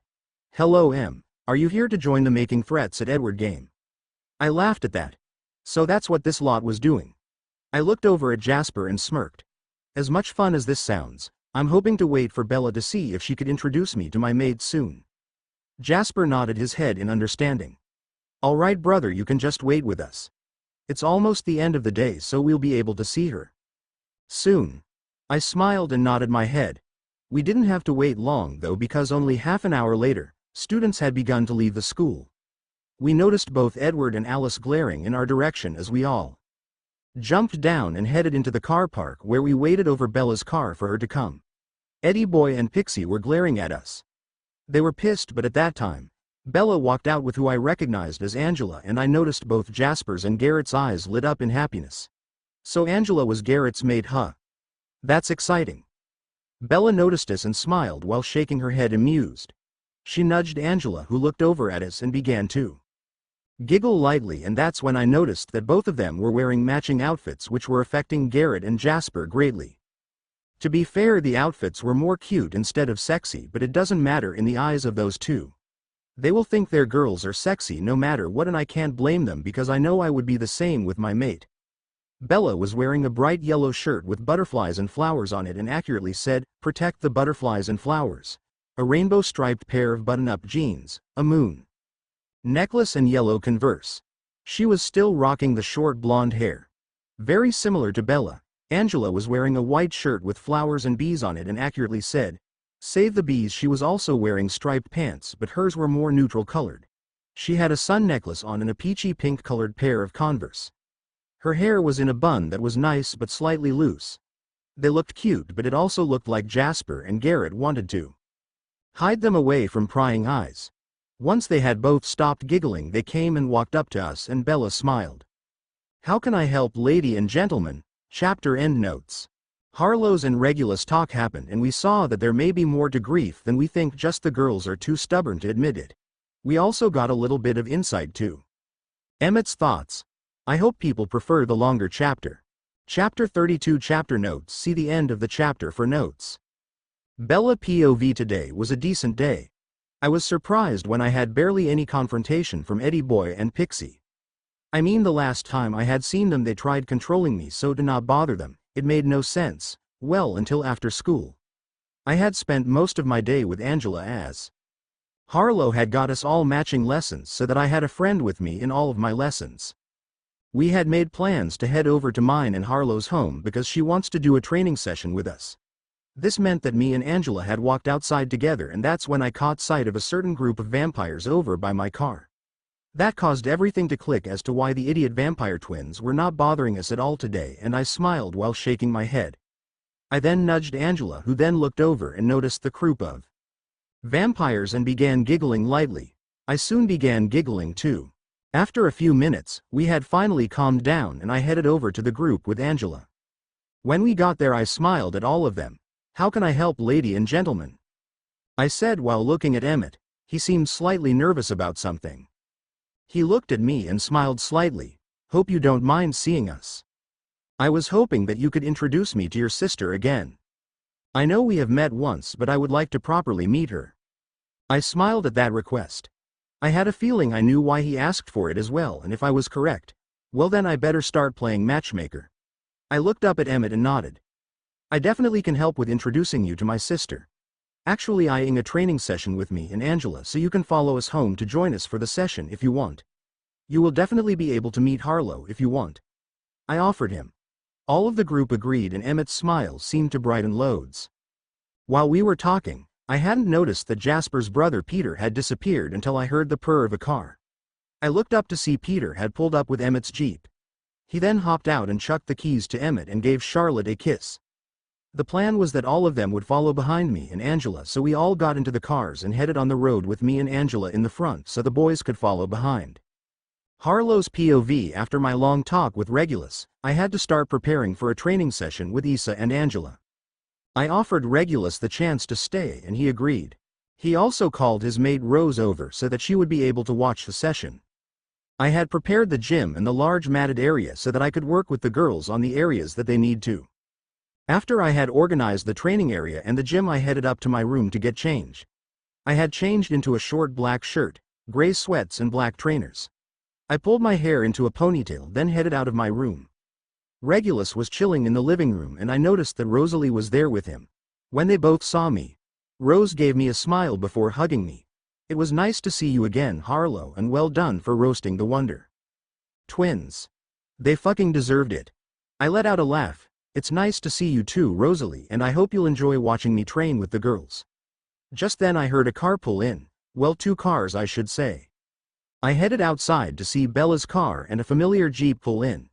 I watched as Bella and Angela got out of their car and then 5 vampires got out of the Jeep. Bella then came up to me and gave me a hug before looking towards the vampires and back at me. Hope you don't mind that they're here. I told them that it was okay to come and watch us train.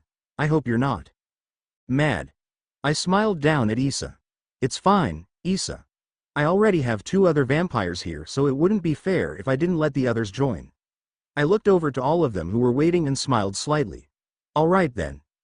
Angela and Issa, go upstairs and get changed into workout gear while I lead these lovely vampires down to the gym room. I told them while trying to ignore the certain eyes that were on me. I knew who it was from glancing at me from looking over the vampires earlier, but it wasn't something I was focusing on right now. Issa and Angela had nodded their heads and gone to change while I let the vampires into the house and showed them down to the training room. I noticed that Regulus and Rose had joined us downstairs. I allowed them to get comfy while I began to set the room to soundproof with magic. After all, even if we were in the middle of the woods, we still took precautions so that people wouldn't become concerned. Just as I finished setting up the room, both Issa and Angela came into the room. Issa was dressed in a white long-sleeved shirt, gray sweats and white trainers, while Angela was wearing a gray long-sleeved shirt, black sweats and black and white trainers. I had to smile when I watched a certain 2 vampires' eyes darken at the girls' outfits. Just like it had happened earlier to me. I quickly shook that thought of that and I looked over at Angela. Are you wanting to take your glamour off again, or would you like to keep it on? Angela had looked around for a moment before shyly smiling. You don't mind if I keep it on for the moment? I don't feel comfortable removing it just yet. I smiled at her and shook my head. You do what makes you feel comfortable, so we don't mind if you want to keep the glamour on. Angela smiled and nodded her head. With that covered, I smiled at everyone in the room. Well, let's get started, shall we? Chapter Endnotes Training Session. Next chapter. Yay. This was rushed and I promise I am trying to get longer chapters out, but I am still working this out, so this is slightly shorter. I am hoping to get another chapter out soon, but I hope you enjoy this chapter. Chapter 33 Chapter Notes. See the end of the chapter for notes. Bella POV. If there is anything I can look forward to, then it is training sessions with Remi and Angela. They always make me feel stronger and Remi never makes them boring. Yeah, there are certain things about training that I don't like, but in all honesty, when does someone love all of the training routines? I must admit that it's a little strange having a bit of an audience, but it's also quite nice to see. I quickly shook myself out of my thoughts and began to focus on what Harlo was doing. Harlo had turned to us and smiled. All right, you two. Last time I worked with you, the one thing I noticed you struggled with was precision, and that in fact is probably due to Issa not having proper balance and Angie being too sensitive to sound, so today is focusing on that. I watched as Harlo waved her wand and multiple different figures showed up and all of them had targets in different spaces. I saw from the side that the others were amazed at that. I'm guessing that they don't see much magic. It makes me wonder if Regulus still has his magic or not. Harlo walked to the middle of the room. Now the things that you are looking at are magical clones. They can move, fight, and defend themselves, but the moment they are wounded, then they disappear. Now if you notice the large targets on these figures, well, that's your challenge. Harlo smirked and waved her hand, which led to all the weapon choices to show up. Now don't feel like you have to pick a new weapon. That's not what we're focusing on today. Pick the weapon you think you will do the best with. She smirked at both me and Angela and motioned towards the weapons, which was her way of saying pick. Angela immediately walked over to the katanas and picked up one that had a black handle and was sheathed in a black cover. She quickly unsheathed the katana to reveal its metallic purple color. It was one of Angela's favorite. I was a little more traditional, going towards the combat knives. I looked over them and immediately found my favorite. The blade was silver and was a decent size, and the handle was a brown checkered style which I fell in love with. I quickly picked it up and spun it in my hands for a moment before walking back over to the middle where Angela is. Harlow smiled, then vanished the rest of the weapons. Alright, so now that you have your weapons, this is how it is going to work. These clones will one by one start coming towards you to fight, and your main goal is to hit them dead center of the target, which will cause the clones to stop and disappear. There will be 5 waves, and each time it will get harder and harder. Are you guys ready? I looked towards Angela, and when I saw her nod, I also nodded. Harlow smiled and moved towards the side while me and Angie got into position. Then it started. And wow, it was brilliant. All my senses went towards fighting as I glided through the clones. It was slightly hard to get them on the target, but working with Angela made it easier. Speaking of working with Angela, it was honestly amazing. It felt as if we were one in the same. It was a strange experience, but also a brilliant one. I wonder why this was. Anyway, we were in the sync, quickly hitting all the targets on the clones and watching them disappear in front of our eyes. Slowly but surely, everything began to speed up, and I was slowly becoming more out of breath, but I was persistent in finishing this, and anyway, if Remi thought it was getting too much, then she would shut it down, but she was all about pushing limits and making sure we cleared our mind of anything to distract us. That was probably my favorite part of these sessions. It helped clear my mind and put my emotions into my training so that they didn't build up. It was the best feeling ever. Unknown to me, a bright me and Angela, which had Remi and Regulus pausing their respective conversations to watch in awe. Jasper POV, someone is going to have to hold me back, or I'm going to take my mate right here and I won't fucking care who is watching. I was in awe watching how much Bella had changed. She was extremely sexy, gliding through the training procedure, taking out the clones one by one. She has become much more of a female warrior. I know that she can be. It seems as if she's become more flexible as I watched her fall into a split to avoid an attack from one of the clones. I definitely wasn't complaining about that, especially when I was imagining all that I could do with her. Now I learned about that little fact. I wonder what else was new about Miss Bella Swan and how much it would spice up our future together. I quickly shook my head out of the thoughts of scenarios involving leather and cuffs, as I looked towards my brother Emmett to see him talking with Harlow, his mate and my mate's sister. It looks as if Emmett is breaking down a couple walls because I can feel the more vulnerable emotions coming from her, whereas Emmett's emotions are becoming more protective as their talks go on. I was happy to see that progress was being made. Emmett deserved his mate after being single in a house full of coupled up vampires. That must have been hard. Not many people know it, but I know that Emmett has always wondered if he had a mate after all the women he had been with in his human life. I know all of us see Emmett as the joker of his family, the teddy bear of the family, but to tell you the truth, Emmett also has insecurities like the rest of us. He just doesn't let them take over, and that is why I know for a fact that Emmett hasn't been his completely flirty self that gives it 110%.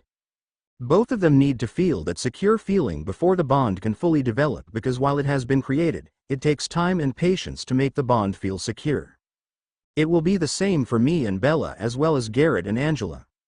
I looked over to Garrett to see him fully focused on Angela, like she would disappear from his sight if he blinked. I was honestly quite surprised when I realized that Angela was Garrett's mate in the parking lot, but the more I think about it, which I have to admit is hard when your mate has her legs wrapped around the neck of one of the clones and you want that happening to you like right here, right now, it was honestly a match made in heaven. Angela was stubborn, but also calm and had her head on her shoulders quite well. It matches well because Garrett is also stubborn but is also funny and always wants to get into mischief. Angela will be able to calm Garrett, while Garrett will be able to pull the less serious version of Angela out. I was once again shaken out of my thoughts as I watched a bright light blow around Angela and Bella. A sister bond. I heard whispers from 2 voices. I turned my head to see both Harlow and Regulus with their eyes widened in awe, and they seemed quite shocked, which I didn't think was possible. I guess this sister bond was something they were not used to. I Watched as the fifth wave had finished up and the two girls who just wrecked the entire clone mass were now sweating and panting from exhaustion, which wasn't shocking. They quickly grabbed a towel and a drink of water before returning to the middle and looking towards us. Both of the girls looked confused when Bella spoke up. "There's something wrong, Remi." Harlow quickly shook herself out of her little stupor before smiling. "Oh Issa, you don't know what just happened. You and Angela have a sister bond." The girls looked even more confused. "A sister bond? What's that, Harlow?" Angela had asked. That's when Regulus had come out of his stupor. A sister bond, Miss Weber, is a magical type of bond that is usually created between two females who have been there for each other in situations that others haven't. It's Lady Magic's way of letting you know that you will be safe with each other and you can always trust each other. Usually there is a mark that shows up on the arm to let you know. Both girls looked at their arms after Regulus spoke and gasped. Then I noticed why. Both of them had one half of a heart that has a puzzle piece look. Angela's was just an outline while Bella's was fully black. We soon heard a clap and all turned to see Harlow with her hands clasped together. "All right. This will take a bit for you two to process, so why don't we all head upstairs so that you two can get cleaned up and then we can all just have a chat in the living room about some random things." With a general agreement from everyone, we all headed upstairs where Harlow led us to the living room while Angela and Bella went and cleaned up, and all I could think was wow. Everything is gonna be a big change. Upstairs in the house, Bella Swan had just got into the shower and her thoughts were running wild about the family she had begun to build. She stood under the spray of the hot water with a feeling of guilt and pain sitting in her stomach as a flash of her father came through her mind. She felt guilty about not showing as much emotion as she should due to his death. She was also in pain about letting it all bottle up and not releasing it properly like she's told to. To tell you the truth, she was scared that once she chose to do that, she wouldn't be able to stop and that it would be the end of all the progress she had done for herself. She was doing so well and just one wrong slip-up and it could set her back so. As her thoughts began to spiral, she began thinking more about her family and wondering if she was in the wrong. Quickly finishing up with her shower, she got out and wrapped a towel around her body as she walked into her room. Immediately she looked out the windows and all the memories came up. Maybe it's time she goes to see her old home, downstairs in the house. Harlow Potter Swan was in the kitchen grabbing both vampire snacks and non-vampire snacks to bring to the living room while her thoughts were swarming like crazy. She could feel the connection towards Emmett Cullen, but the thoughts of her beginning time with the Dursleys kept popping up, making the girl self-conscious of this, whatever it was, actually working.